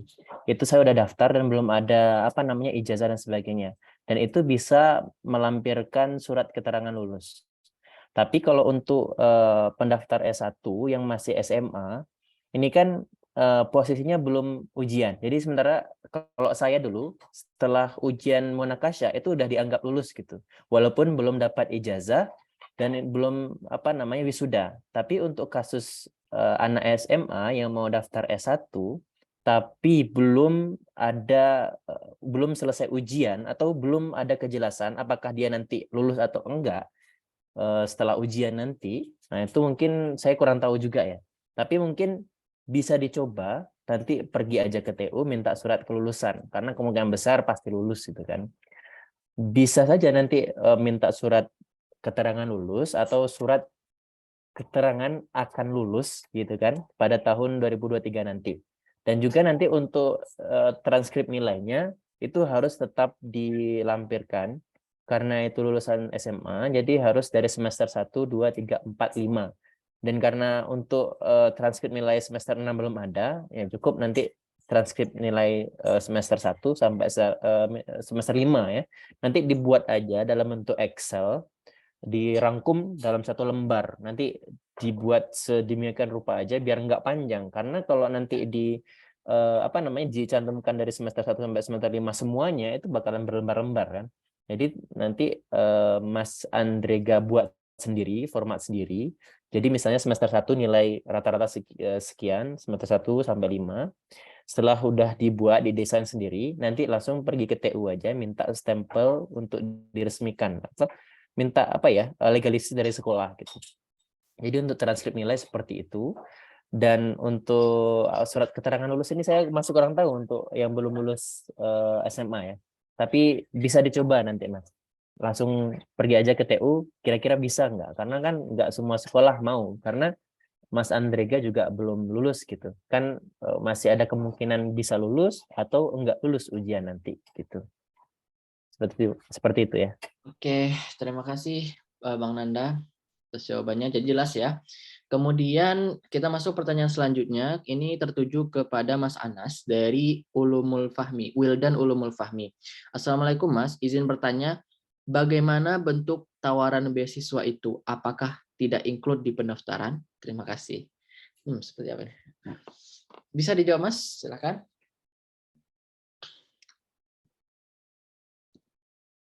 Oke, sebentar saya cari pertanyaannya tadi. Di atas. Gimana, Dik? Mas? Ini Mas, bagaimana bentuk tawaran beasiswa itu? Apakah tidak include di pendaftaran? Seperti itu. Terima kasih. Sebenarnya gimana ini? Gimana maksudnya, Dik? Nah, saya juga kurang paham. Mungkin bisa ini ya, open mic dari Wildan Ulumul Fahmi, bisa dijelaskan maksudnya seperti apa? Kan ini agak ambigu pertanyaannya. Bukan ambigu sih. Kurang bisa dipahami. Ya, Assalamualaikum Mas Anas. Izin bertanya, maksud saya ini, apakah ketika sudah diterima itu otomatis mendapatkan beasiswa seperti itu? Seperti itu. Oke, silakan. Terima kasih Mas Wildan. Iya betul. Jadi khusus untuk Fakultas Studi Islam, sepengalaman kita itu yang keterima itu otomatis dapat beasiswa ya. Jadi nanti teman-teman daftar di satu jurusan di Fakultas Studi Islam, keterima, nanti akan dapat email. Nah, ini beda kasus dengan fakultas lain. Ada teman kita orang Cina, dia Fakultas Social Science and Humanities, dia keterima cuman nggak dapat beasiswa full. Jadi beasiswanya hanya SPP dan asrama, sedangkan uang bulanan enggak. Tapi kalau Fakultas Studi Islam itu dapatnya full. Saya juga kurang paham kenapa tiap fakultas ini mereka punya kebijakan yang berbeda-beda, dan itu menyulitkan kita gitu ya. Ya mungkin saya kurang paham, tapi dapat kalau Mas Wildan daftarnya adalah Islamic Studies, kalau keterima nanti juga otomatis ya. Saya ingin sedikit cerita tambahan, tadi lupa bahwa di Qatar itu nggak cuma HBKU, ada beasiswa Qatar University, tapi hanya untuk program belajar bahasa Arab 1 tahun ya. Tapi kalau saya ditanya tentang itu, saya kurang paham, karena saya tidak merasakan itu. Tapi ada teman-teman kita orang Indonesia 8 orang saat ini yang menerima program belajar bahasa Arab 1 tahun di Qatar University. Itu jadi salah satu opsi. Selain itu, informasi tambahannya adalah bahwa di HBKU ini banyak yang melakukan S2 yang kedua. Tidak cuma saya ternyata. Saya sampai di sana, ternyata ada teman saya, dia S2 pertama di Turki, di Ibnu Khaldun University, itu katanya juga dapat beasiswa. Katanya juga gede, lumayan gede. Terus dia S2 lagi ke Qatar. Nah, cuma itu, bahkan ada yang sudah selesai S3, terus dia S2 lagi di Qatar di HBKU. Termasuk salah satu orang Indonesia ada yang kayak gitu. Dia udah selesai S3 di Maroko, terus dia S2 lagi di Hamad bin Khalifah. Kayaknya salah satu daya tariknya itu adalah uang beasiswa ya, karena uang beasiswanya besar. Teman-teman 2 tahun aja tinggal di Qatar dengan menerima 15 juta per bulan, 15 juta selama 2 tahun, itu pulang-pulang bisa bikin rumah gitu ya. Oke, itu sekitar tambahan aja. Jadi sebenarnya keren. Saya kembalikan ke Hamdi.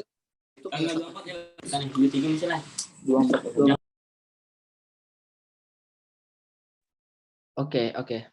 Terima kasih Mas Anas atas jawabannya. Jadi jelas ya dari itu tadi. Sebentar. Kita masuk ke pertanyaan selanjutnya. Ini ke Kak Nanda dulu. Untuk saya mau nanya ke Kak Nanda mengenai ini dari Alvin Agus Maulana mengenai beasiswa YTB. Saat ini kan saya kuliah jurusan pendidikan bahasa Inggris. Apakah di YTB ada jurusan pendidikan bahasa Inggris? Silakan Kak Nanda. Oke Mas Alvin, langsung aja ya. Untuk di Turki itu semua jurusan ada. Alhamdulillah semua jurusan ada. Pendidikan bahasa Inggris, bahasa Prancis pun ada. Bahkan kemarin ada pendidikan bahasa Cina juga. Tapi nanti itu tergantung ketika apply beasiswa YTB. Jadi nanti bulan Januari apply beasiswa YTB, upload semua berkas. Karena S1-nya jurusannya pendidikan bahasa Inggris, nanti dari sistem YTB itulah yang menentukan. Nanti Mas Alvin nanti bisa apply S2 di jurusan apa aja gitu. Bisa jadi ada, bisa jadi enggak. Tapi kalau di Turkinya sendiri itu ada pendidikan bahasa Inggris, sastra Inggris dan sebagainya itu ada. Tapi untuk dari YTB-nya, apakah memberikan jurusan itu kurang tahu. Itu bisa terjawab.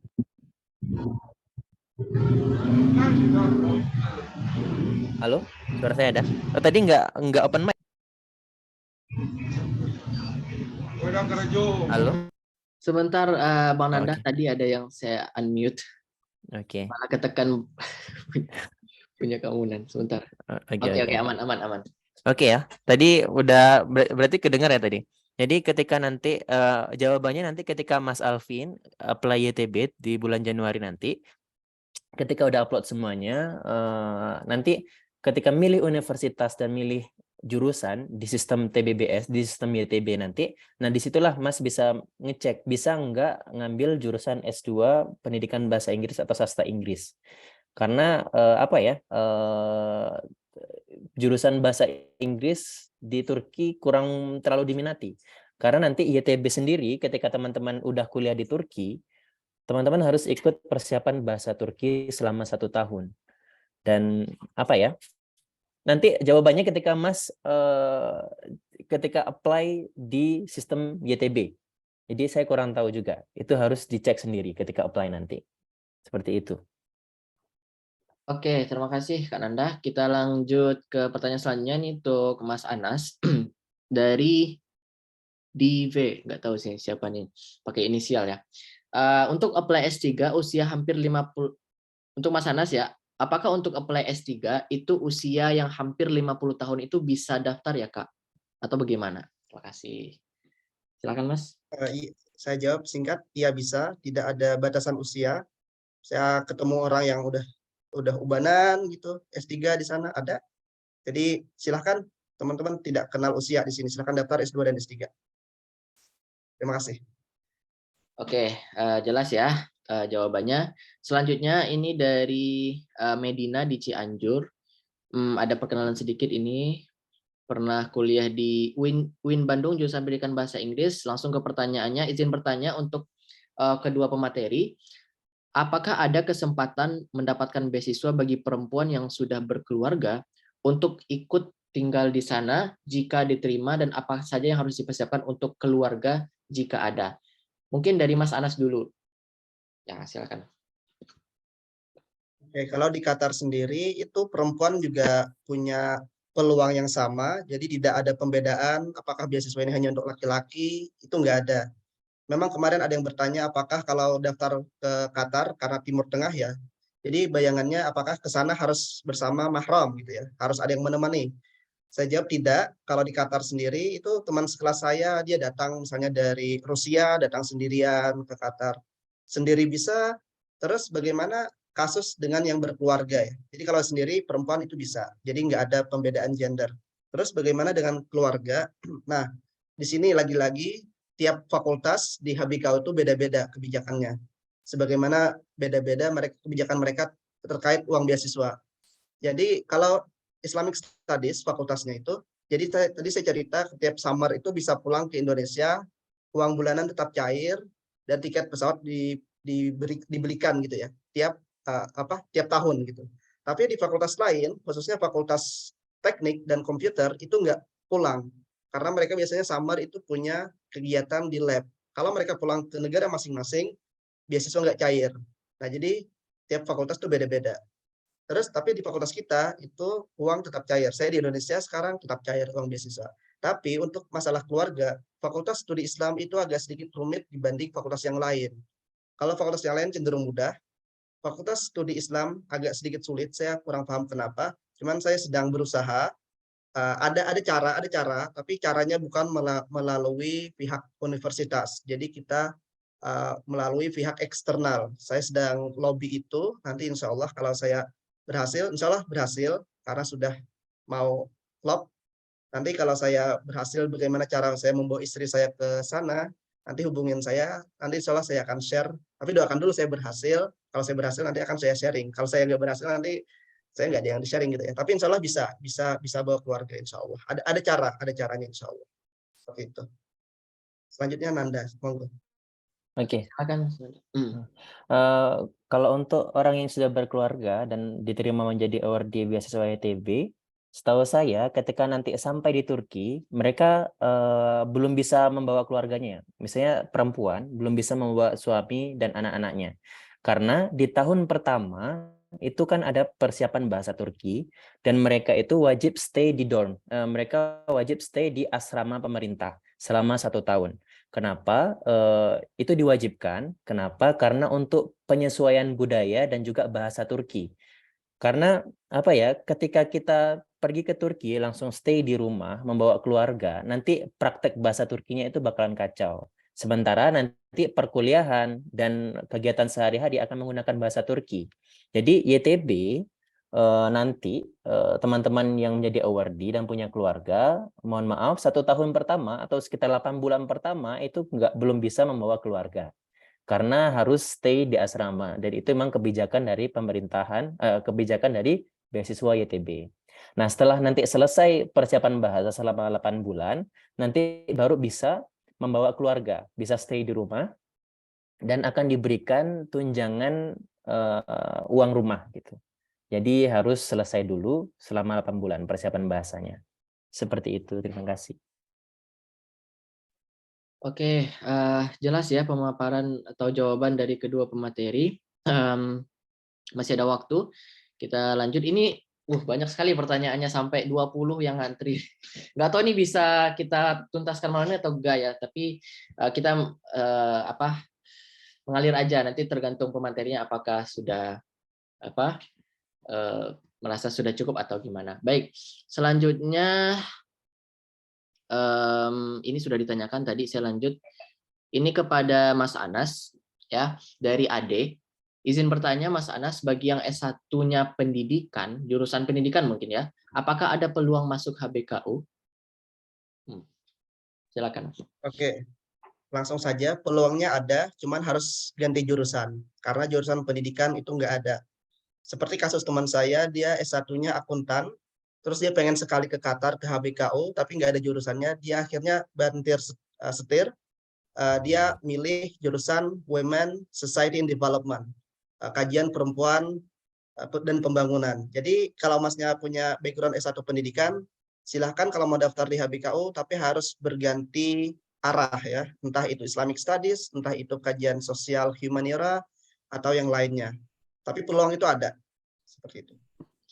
Baik, oke, jelas ya jawabannya. Selanjutnya ini masih ke Mas Anas ya. Setelah ini Mas Nanda. Mau tanya Mas Anas, ini dari Rafli Tri Ramadhani, apakah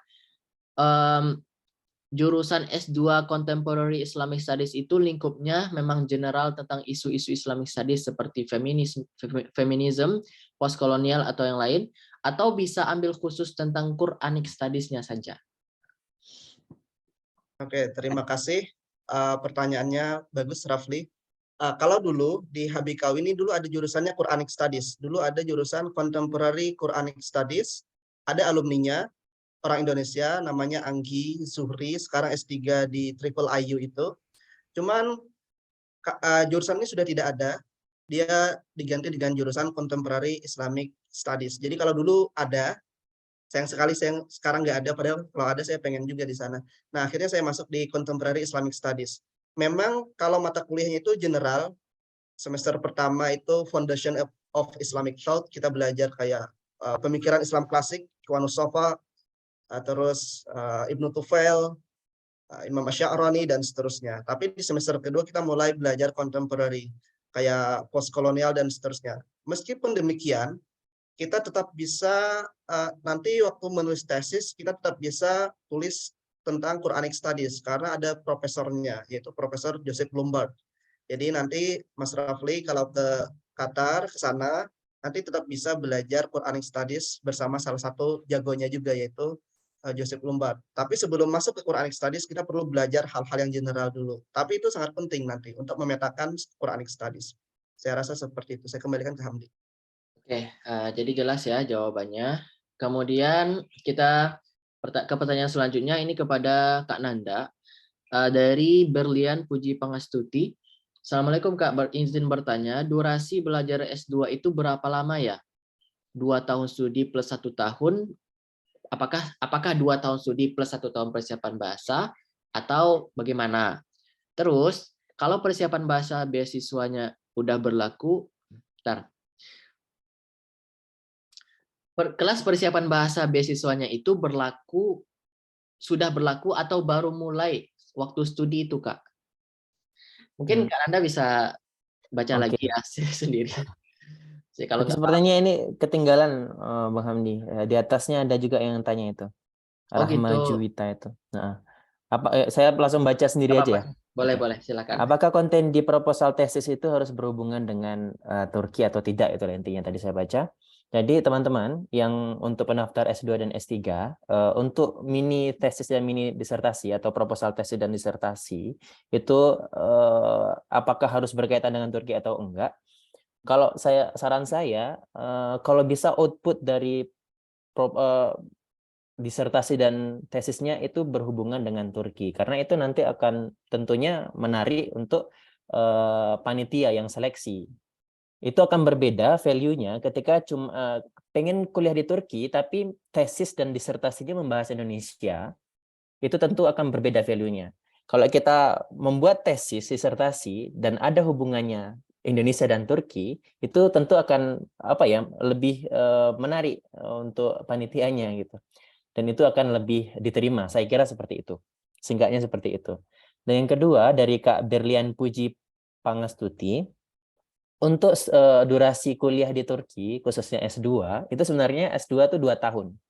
Tapi karena ada persiapan bahasa 1 tahun, jadi totalnya 3 tahun. Nah, dari sejarah mahasiswa S2 di Turki yang saya tahu, mereka rata-rata itu 4 tahun kuliahnya. Jadi tahun pertama itu belajar bahasa Turki, tahun kedua itu baru mulai kuliah, tahun ketiga dan keempat itu baru nyusun tesis.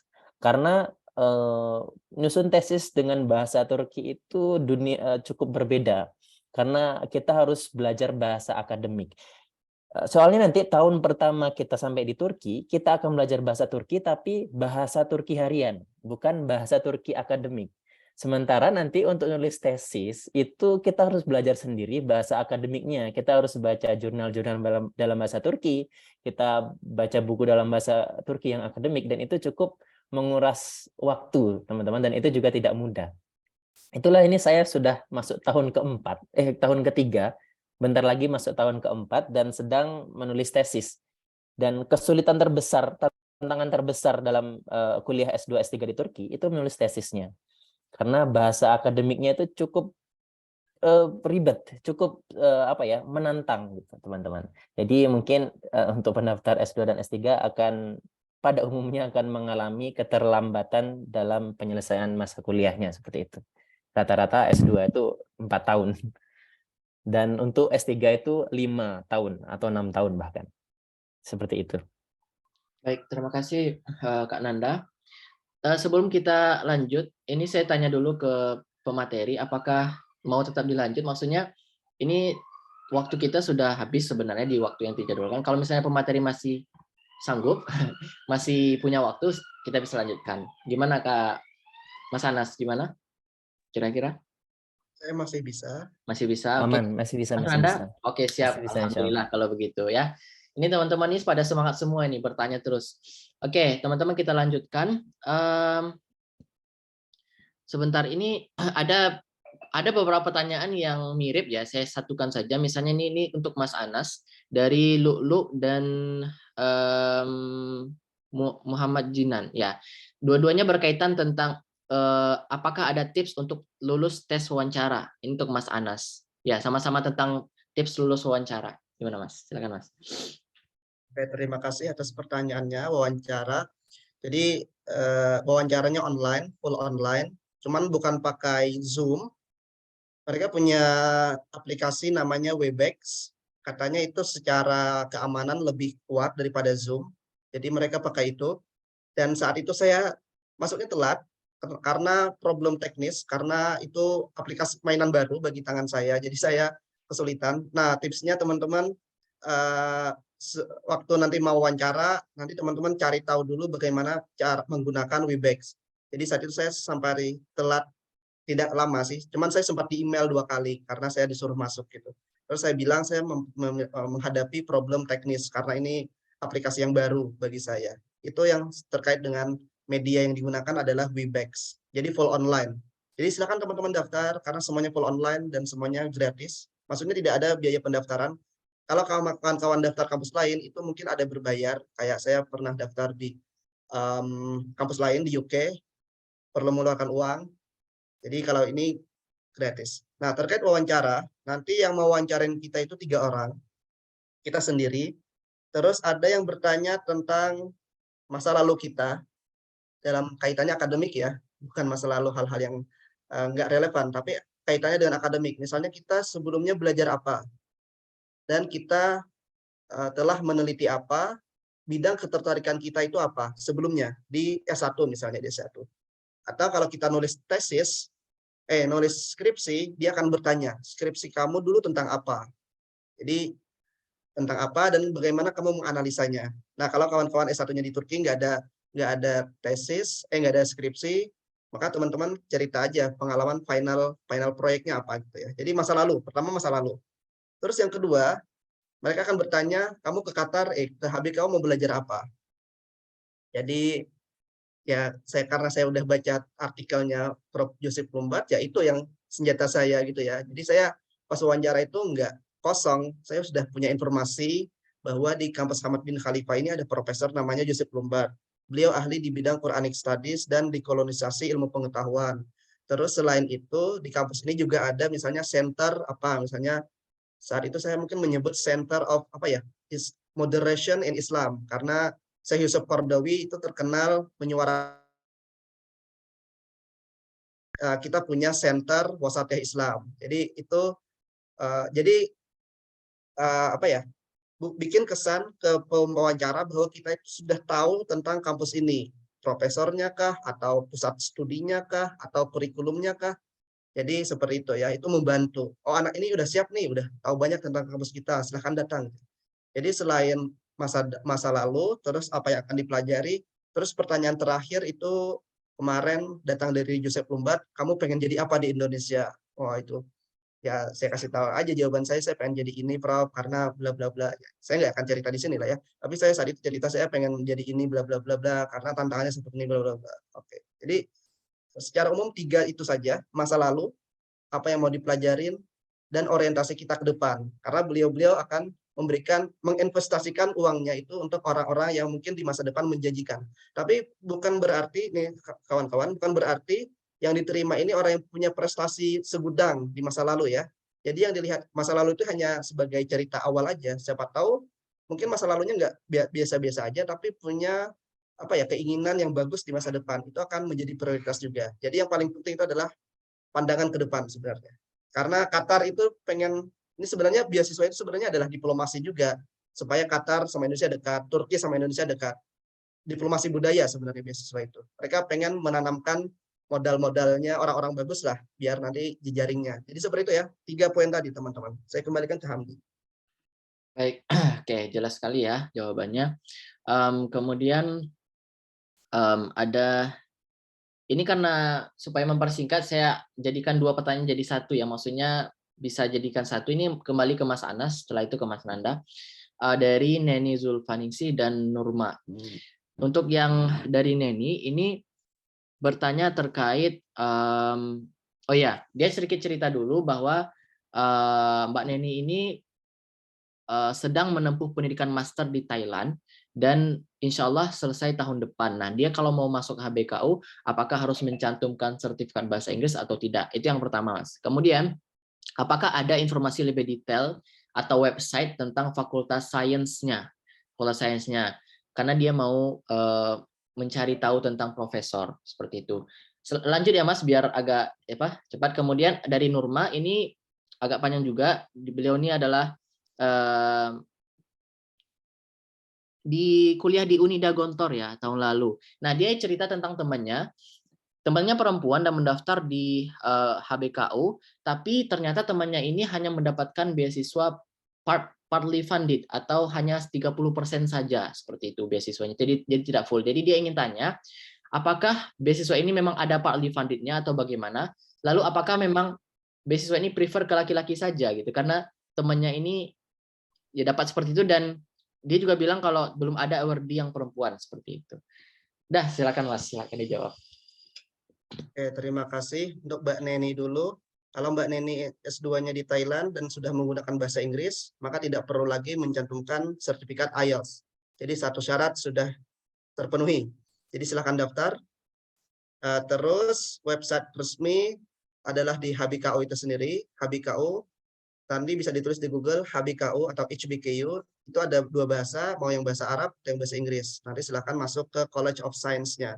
Atau bisa ditonton juga di video saya mencontohkan bagaimana kita masuk ke websitenya. Itu. Jadi silakan Mbak Neni, atau nanti kalau ada pertanyaan silakan DM saya di Instagram. Saya senang membantu jika teman-teman serius pengen ke HBKU. Terus pertanyaannya Norma, kalau dari Unida bagus, karena sebelum-sebelumnya di Fakultas Studi Islam itu yang generasi awalnya adalah orang alumni Unida. Setelah itu agak terputus mungkin ya, pindah ke kampus-kampus lain. Nah ini yang dapat beasiswa 30% ini, itu dia di fakultas apa dulu. Kalau di Fakultas Studi Islam itu 100% beasiswanya. Tapi yang seperti saya ceritakan tadi, di fakultas lain, kayak di Social and Humanities, itu ada yang 70% misalnya. Kayak teman kita dari China, dia hanya SPP dan tempat tinggal. Tapi uang bulanan nggak dapat, akhirnya dia sambil kerja gitu ya. Jadi nanti saya kurang paham fakultas lain gimana, tapi salah satu yang banyak duitnya itu di fakultas komputer, teknik tadi ya, teknik. Tapi kalau studi Islam itu juga, jadi kayak gini teman-teman, tiap fakultas di HBK itu beda-beda kebijakannya. Fakultas studi Islam itu beasiswanya 100%, tapi kotanya lebih sedikit. Jadi tiap jurusan itu hanya 6 orang gitu ya. Tapi 6 orang ini beasiswanya full. Di fakultas lain, itu kota mahasiswa internasional lebih banyak. Anggaplah misalnya 20-an. Tapi sebagian nggak 100% beasiswanya. Jadi beliau-beliau punya kebijakan masing-masing. Terus apakah beasiswa ini lebih prefer ke laki-laki saja? Karena setelah saya cari belum ada perempuan. Ada perempuan di Islamic Finance, sudah lulus, sekarang masih tinggal di Qatar. Tapi ada satu kasus kenapa mungkin ya di Indonesia yang perempuan itu gak banyak yang dapat. Kita di grup yang 20 orang alumni itu mayoritas laki-laki. Kayaknya hanya satu perempuan, satu apa dua gitu ya, grup alumni HBKU yang di Indonesia. Jadi ada satu kasus yang mungkin mencoreng sedikit nama Indonesia. Jadi kan kita kuliah di sini kan beasiswa, terus PK kita tidak boleh pas kuliah di bawah 3,2. Jadi ada kasus orang Indonesia, perempuan, dia gagal. Akhirnya dia di bawah 3,2, akhirnya dia dipulangkan. Mungkin setelah itu sedikit jarang ya. Tapi nggak menutup kemungkinan teman-teman yang perempuan tidak ada salahnya mencoba ya. Jadi tapi ada pernah satu kasus orang Indonesia yang dipulangkan karena IPK-nya tidak memenuhi keinginan kampus yang sudah memberikan beasiswa. Jadi seperti itu. Tapi tidak ada pemilihan gender ya. Silahkan teman-teman daftar. Saya kembalikan ke Hamdi. Terima kasih. Baik, terima kasih Mas Anas. Kita lanjut ke pertanyaan selanjutnya, ini dari Ahmad Asrori. Bertanya ke kedua pemateri. Kita mulai dari Kak Nanda dulu ya. Untuk YTB, yang pertanyaan pertama, apakah di YTB itu harus melampirkan dokumen dari penerjemah tersumpah atau cukup terjemahan sendiri? Itu yang pertama. Kemudian yang kedua, dalam mengisi nilai, apakah yang diambil itu nilai rapor, nilai ujian sekolah, atau nilai UN? Itu untuk dua pertanyaan tadi itu ditujukan ke Kak Nanda. Selanjutnya, pertanyaan selanjutnya ini untuk Mas Anas dari orang yang sama. Pertanyaan pertama, dalam CV harus tercantum publication and research projects. Apakah ini hanya berlaku pada jurnal saja atau tesis juga? Tesis juga berlaku. Kemudian pertanyaan kedua, target nilai bagi awardee itu berapa ya minimalnya? Tadi disebutkan. Oke, silakan dimulai dari Kak Nanda dulu. Oke, makasih Bang Hamdi. Untuk pertanyaan dari Mas Ahmad Asrori, yang pertama, apakah harus melampirkan dokumen terjemah gitu? Untuk applier S2 dan S3 itu sebenarnya tidak ada aturan dari YTB harus menerjemah ke dalam bahasa Inggris, itu tidak ada. Tapi saya sangat sarankan untuk diterjemahkan, baik itu terjemah sendiri atau tersumpah. Kalau saya waktu itu ketika daftar YTB, saya terjemah sendiri. saya terjemah dari bahasa Indonesia ke dalam bahasa Inggris, kemudian saya minta legalisasi dari TU, dan itu bisa dapat stempel dari TU. Karena waktu itu terjemah tersumpah cukup mahal ya, dan waktu itu masih mahasiswa dan uang nggak cukup untuk terjemah tersumpah. Per lembarnya 150 kalau nggak salah. Jadi ada 4 lembar, jadi itu sudah 1,5 juta kan untuk terjemah tersumpah. Jadi waktu itu saya terjemah sendiri dan itu tidak masalah. Sebenarnya pun aturannya tidak ada aturan yang mengharuskan untuk diterjemah tersumpah atau terjemah. Kemudian untuk mengisi nilai kan ada 2 ya, ijazah, ada ijazah madrasah, ijazah sekolah, dan ijazah UN. Terus bagian mana yang harus diupload gitu kan? Kalau saya waktu itu juga punya 2 ijazah untuk yang madrasah aliyah. Ada ijazah sekolah dan ijazah UN negara gitu kan. Saya pilih aja nilai yang paling tinggi, itu yang saya upload. Jadi nanti Mas pilih saja nilai yang paling tinggi, itu yang digunakan. Seperti itu. Terima kasih. Oke, silakan Mas Anas. Oke, terima kasih pertanyaan Mas Asrori. Ya, di CV tercantum publication and research projects. Itu bisa dua-duanya, bisa jurnal sama tesis juga. Jadi tesis itu adalah final project kita di kampus, itu silahkan dicantumkan. Kalau masnya punya jurnal, itu lebih bagus lagi juga disebutkan. Jadi itu untuk memperkuat sisi akademiknya. Adapun nilai minimal bagi award beasiswa ini adalah 3,2. Kalau di bawah itu siap-siap ada kasus dipulangkan, dan itu terjadi benar-benar. Seperti itu. Terima kasih. Baik, itu ya jawabannya dari kedua pemateri. Ini mungkin pertanyaan yang terakhir ya untuk kedua pemateri.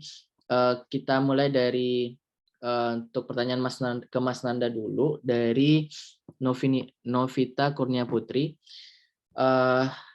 Apakah kalau beasiswa Turki, sebentar dulu. Assalamualaikum Kak, mau nanya, kalau beasiswa Turki kan harus ada surat rekomendasi guru.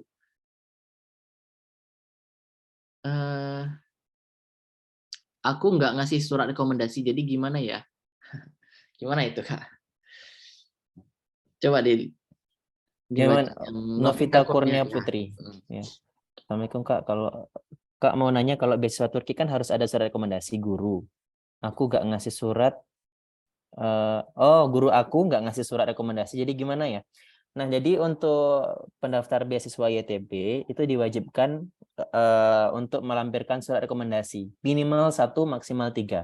Jadi itu kalau bagian surat rekomendasi tidak di-upload, maka itu nggak bisa apply.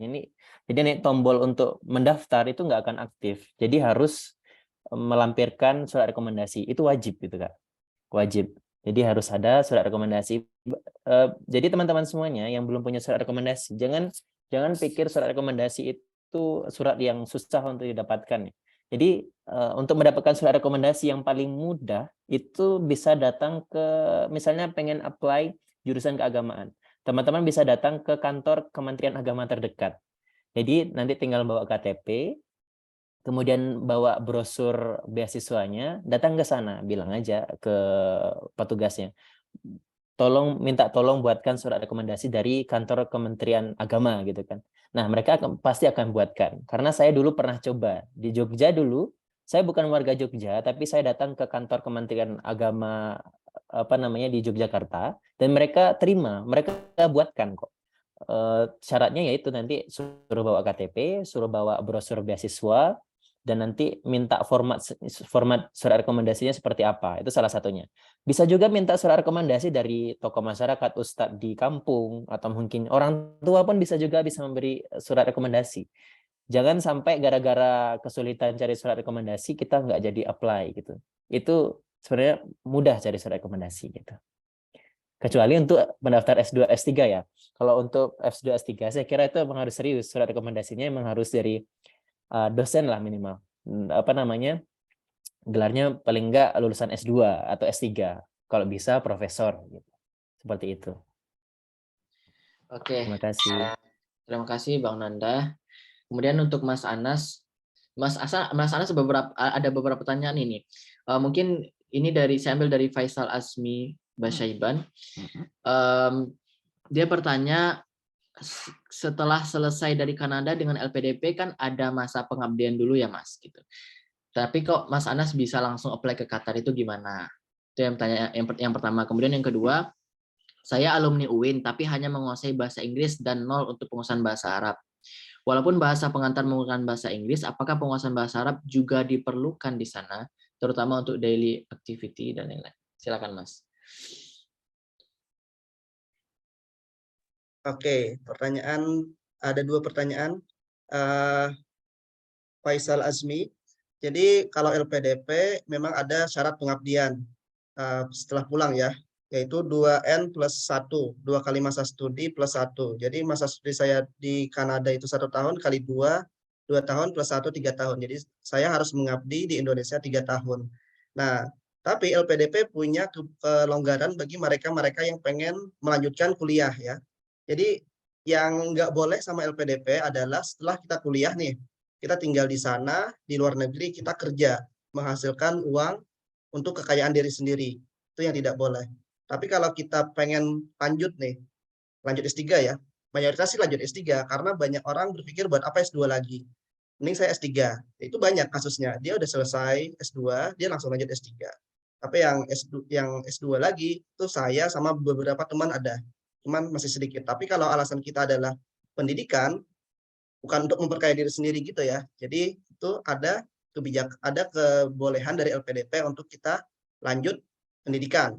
Nanti pengabdiannya kapan? Setelah kita selesai pendidikan, kita ngabdi. Bahkan kalau menurut saya itu malah kita lebih siap mengabdi ya. Tapi untuk yang akademik, bagi yang pengen mengabdi di akademik. Itu yang pertama. Jadi untuk yang mau ke pendidikan itu ada kebolehan untuk kita lanjut studi. Yang nggak boleh adalah tetap stay bekerja. Dan itu. Terus pertanyaan kedua, alumni UIN di Qatar. Di Qatar kalau jurusannya berbahasa Inggris, maka di kelas full berbahasa Inggris. Kalau yang jurusannya berbahasa Arab, maka di kelas full berbahasa Arab. Apakah penguasaan bahasa Arab diperlukan? Tergantung circle kita sebenarnya. Kalau teman-teman kita adalah kayak orang India, Pakistan, Bangladesh yang itu menggunakan bahasa Inggris, maka kita lebih nyaman berbicara bahasa Inggris. Tapi jika teman-teman kita, misalnya ada yang dari Yaman, terus dari Madinah, misalnya teman-teman yang studi Islam ya, maka kadang-kadang kita juga ngomong berbahasa Inggris, bahasa Arab. Apalagi kalau teman-teman udah keluar wilayah kampus, misalnya naik Grab, itu orang Maroko misalnya ya kita ngomongnya bahasa Arab gitu ya. Tapi kadang bahasa Arab mereka bahasa Arab Amiyah, kalau kita ngomongnya bahasa Arab Fusah gitu ya. Tapi kalau teman-teman bisa bahasa Arab, akan memudahkan di kehidupan yang di luar kampus. Tapi kalau di sekitar kampus aja, asrama, itu bahasa Inggris aja udah cukup menurut saya. Tapi jangan khawatir, karena di kampus HBKU ada program bahasa Arab, jadi yang belum terlalu bisa, ada level beginner, intermediate, ada advance. Jadi kita boleh ambil kelas itu, nanti kita bisa praktek bahasa Arab. Seperti itu. Terus untuk daily activity seperti itu ya, tidak terlalu sulit. Untuk sumber pustaka, itu tergantung tesis yang akan kita lakukan. Kalau tesis kita terkait dengan fenomena modern aja, maka referensi berbahasa Inggris mungkin sudah memadai. Tapi kalau tesis kita itu tentang kajian Islam klasik, misalnya di Andalusia atau di Baghdad, maka kemampuan bahasa Arab akan sangat membantu. Seperti itu. Terus tadi ada pertanyaan bagaimana mengetahui profil guru besar. Itu semuanya sudah tertulis di website kampus. Silakan masuk ke fakultas masing-masing. Nanti cari fakulti, itu dosen-dosennya. Nanti lihat aplikasi beliau, semua informasi dosen sudah tersedia di website kampus. Saya rasa seperti itu. Saya kembalikan ke Hamdi. Terima kasih. Baik, terima kasih Mas Anas atas jawabannya. Sebenarnya masih ada beberapa pertanyaan. Ini balik lagi ke pemateri ini. Ini gak apa-apa, kita lanjutkan lagi, Mas.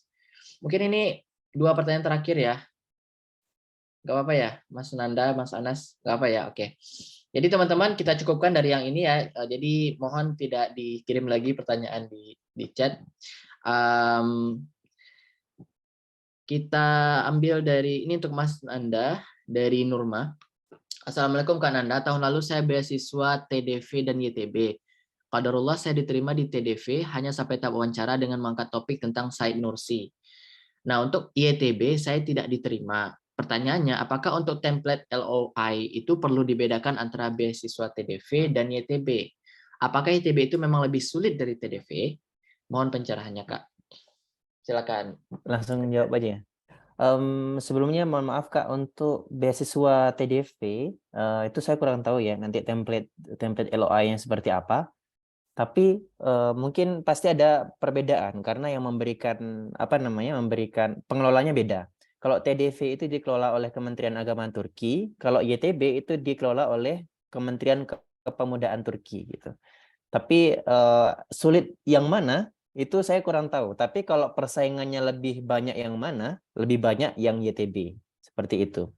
Adapun untuk nanti pengen apply lagi YTB, nanti template-nya bisa disesuaikan dengan yang ada di sistem YTB aja Kak. Karena itu saya yakin berbeda. Walaupun saya belum pernah tahu ya template LOI di TDV seperti apa. Seperti itu Kak. Terima kasih. Baik, terima kasih Kak Nanda. Kemudian kita lihat pertanyaan untuk Mas Anas. Saya kolek aja ya Mas. Maksudnya ini banyak sekali. Yang terakhir untuk Mas Anas dari Filwi. Jika ambil S2 di Qatar, apakah bisa menggunakan surat pengantar bahasa dari SMA, misal dari Gontor, bukan dari S1-nya? Itu pertanyaan dari Filwi. Kemudian pertanyaan selanjutnya dari Rian. Mas Anas, saya ingin mengetahui proses wawancara yang dilakukan secara seperti apa. Tadi udah dijawab. Kemudian untuk mengetahui profil guru besar. Oh, ini udah dijawab sama Mas Anas tadi ya. Oh, mungkin yang terakhir banget ini Mas. Dari Ahmad Wahyudi. Untuk surat rekomendasi dari dosen, bisakah dikirim dari pribadi bukan dari dosennya? Kayaknya sudah terjawab juga. Silakan Mas. Oke, pertanyaan sertifikat bahasa itu harus dari studi sebelumnya. Kalau kita daftarnya S2 ya berarti S1 sebelumnya. Tidak bisa memakai sertifikat bahasa waktu SMA karena ada jarak waktu yang sangat jauh ya kan. SMA-nya selesai kapan, terus kita masih S1, terus kita lanjut S2. Jadi kalau mbaknya lanjut S2, maka pakai sertifikat bahasa yang S1. Kalau S1-nya sudah berbahasa Inggris atau berbahasa Arab, maka tidak perlu lagi mencantumkan sertifikat bahasa. Seperti itu. Apalagi kalau mbaknya alumni Unida, maka saya rasa tidak perlu lagi mencantumkan sertifikat bahasa. Terus pertanyaannya pertanyaan terakhir terkait rekomendasi, sayang sekali tidak bisa kita upload sendiri. Bahkan saya juga nggak tahu isi surat rekomendasi dosen saya seperti apa, karena bukan saya yang mengupload.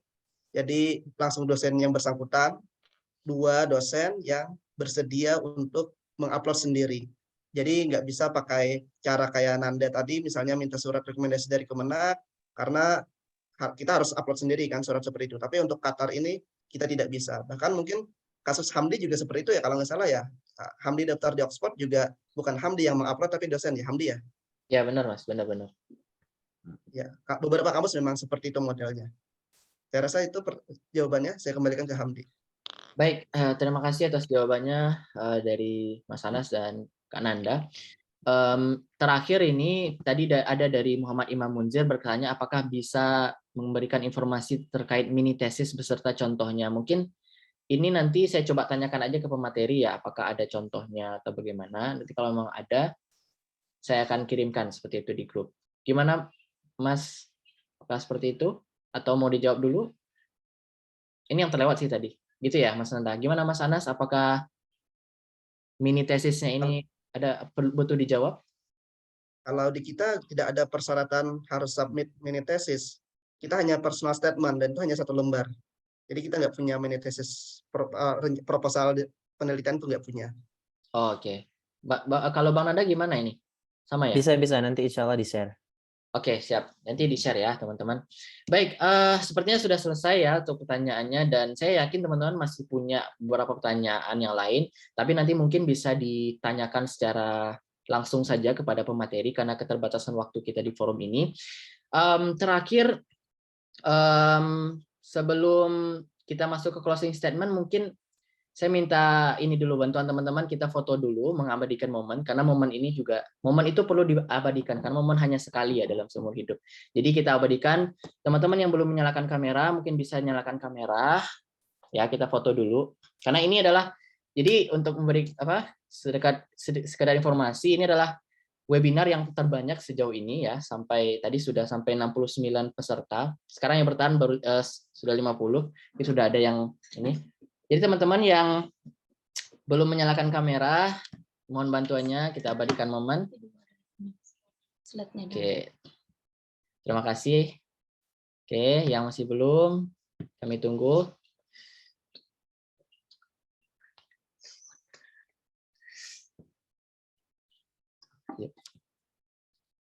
Oke, sudah banyak yang menyalakan kamera. Teman-teman yang belum? Oke, di sini kita punya 2 slide ya, teman-teman. Ada 2 slide. Ya, oke.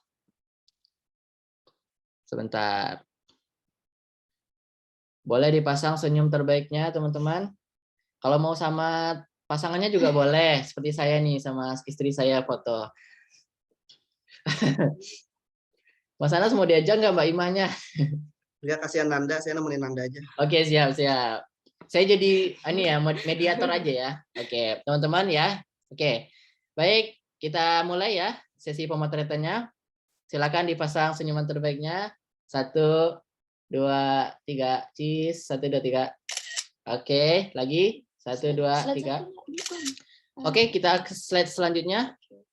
1, 2, 3. Oke, teman-teman, terima kasih banyak sudah hadir. Ya, terima kasih banyak. Baik, tapi jangan keluar dulu teman-teman. Ya, jangan keluar dulu teman-teman. Kita akan dengarkan closing statement dari kedua pemateri kita. Kita mulai dari, bentar, saya mau mute dulu. Oke, sudah. Kita mulai dari pemateri pertama dari Kak Nanda. Silakan Kak. Closing statement. Oke, closing statement apa ya? Kalau closing statement, saya tuh dari dulu selalu memegang nasihat orang tua saya. Beliau tuh pernah bilang, apapun yang kalian mau, apapun yang kamu mau, apapun yang kamu usahakan, ingat manjada wajada. Itu kuncinya. Kalau kamu terus berusaha, pasti dapat. Apa yang kamu mau, pasti kamu akan gapai selama kamu terus berusaha. Dan selain itu juga yang selalu saya pegang itu adalah hadis ridallah fi ridal walidain. Kalau kita dapat ridha orang tua, insya Allah apapun yang kita inginkan, Allah akan bantu untuk mewujudkan semua keinginan kita. Termasuk juga dalam mencari beasiswa, insya Allah. Itu saja. Jadi teman-teman semangat. Jangan lupa untuk terus berusaha, sampai mati-matian terus berusaha, dan juga jangan lupa untuk minta doa kedua orang tua. Itu aja. Oke, luar biasa sekali closing statement dari Kak Nanda. Sekarang kita dengarkan closing statement dari Mas Anas. Silakan Mas. Oke, terima kasih. Closing statement-nya adalah faktor X itu terjadi di Qatar. Jadi meskipun persyaratannya sudah tertulis seperti itu, faktor X itu tetap ada ya. Jadi ada kasus, tadi saya lupa cerita, jadi saya cerita sekarang aja. Ada kasus teman orang Yaman, dia alumni Madinah, dia nggak bisa bahasa Inggris, tapi dia bisa diterima. Jadi dari cerita ini saya ingin teman-teman tetap daftar saja meskipun dia harusnya kan bahasa Arab ya, dia daftar bahasa Arab, harusnya ada sertifikat bahasa Inggris juga kan, syaratnya itu syarat tertulis ya, tapi dia tidak punya itu, dia juga nggak bisa. Ketika kita ajak ngobrol juga bahasa Inggrisnya juga nggak bisa, tapi dia tetap daftar. Nah, ceritanya dia awalnya nggak keterima, dia masuknya waiting list, tapi ada yang mengundurkan diri, entah sebab 1 atau 2 hal, akhirnya yang waiting list ini ditarik. Jadi teman-teman yang syaratnya itu misalnya belum terlalu lengkap, sudah mendekati deadline, daftar saja, barangkali sesuatu terjadi ya. Namanya rezeki kita nggak tahu ya. Jadi syarat pertama daftar beasiswa adalah daftar.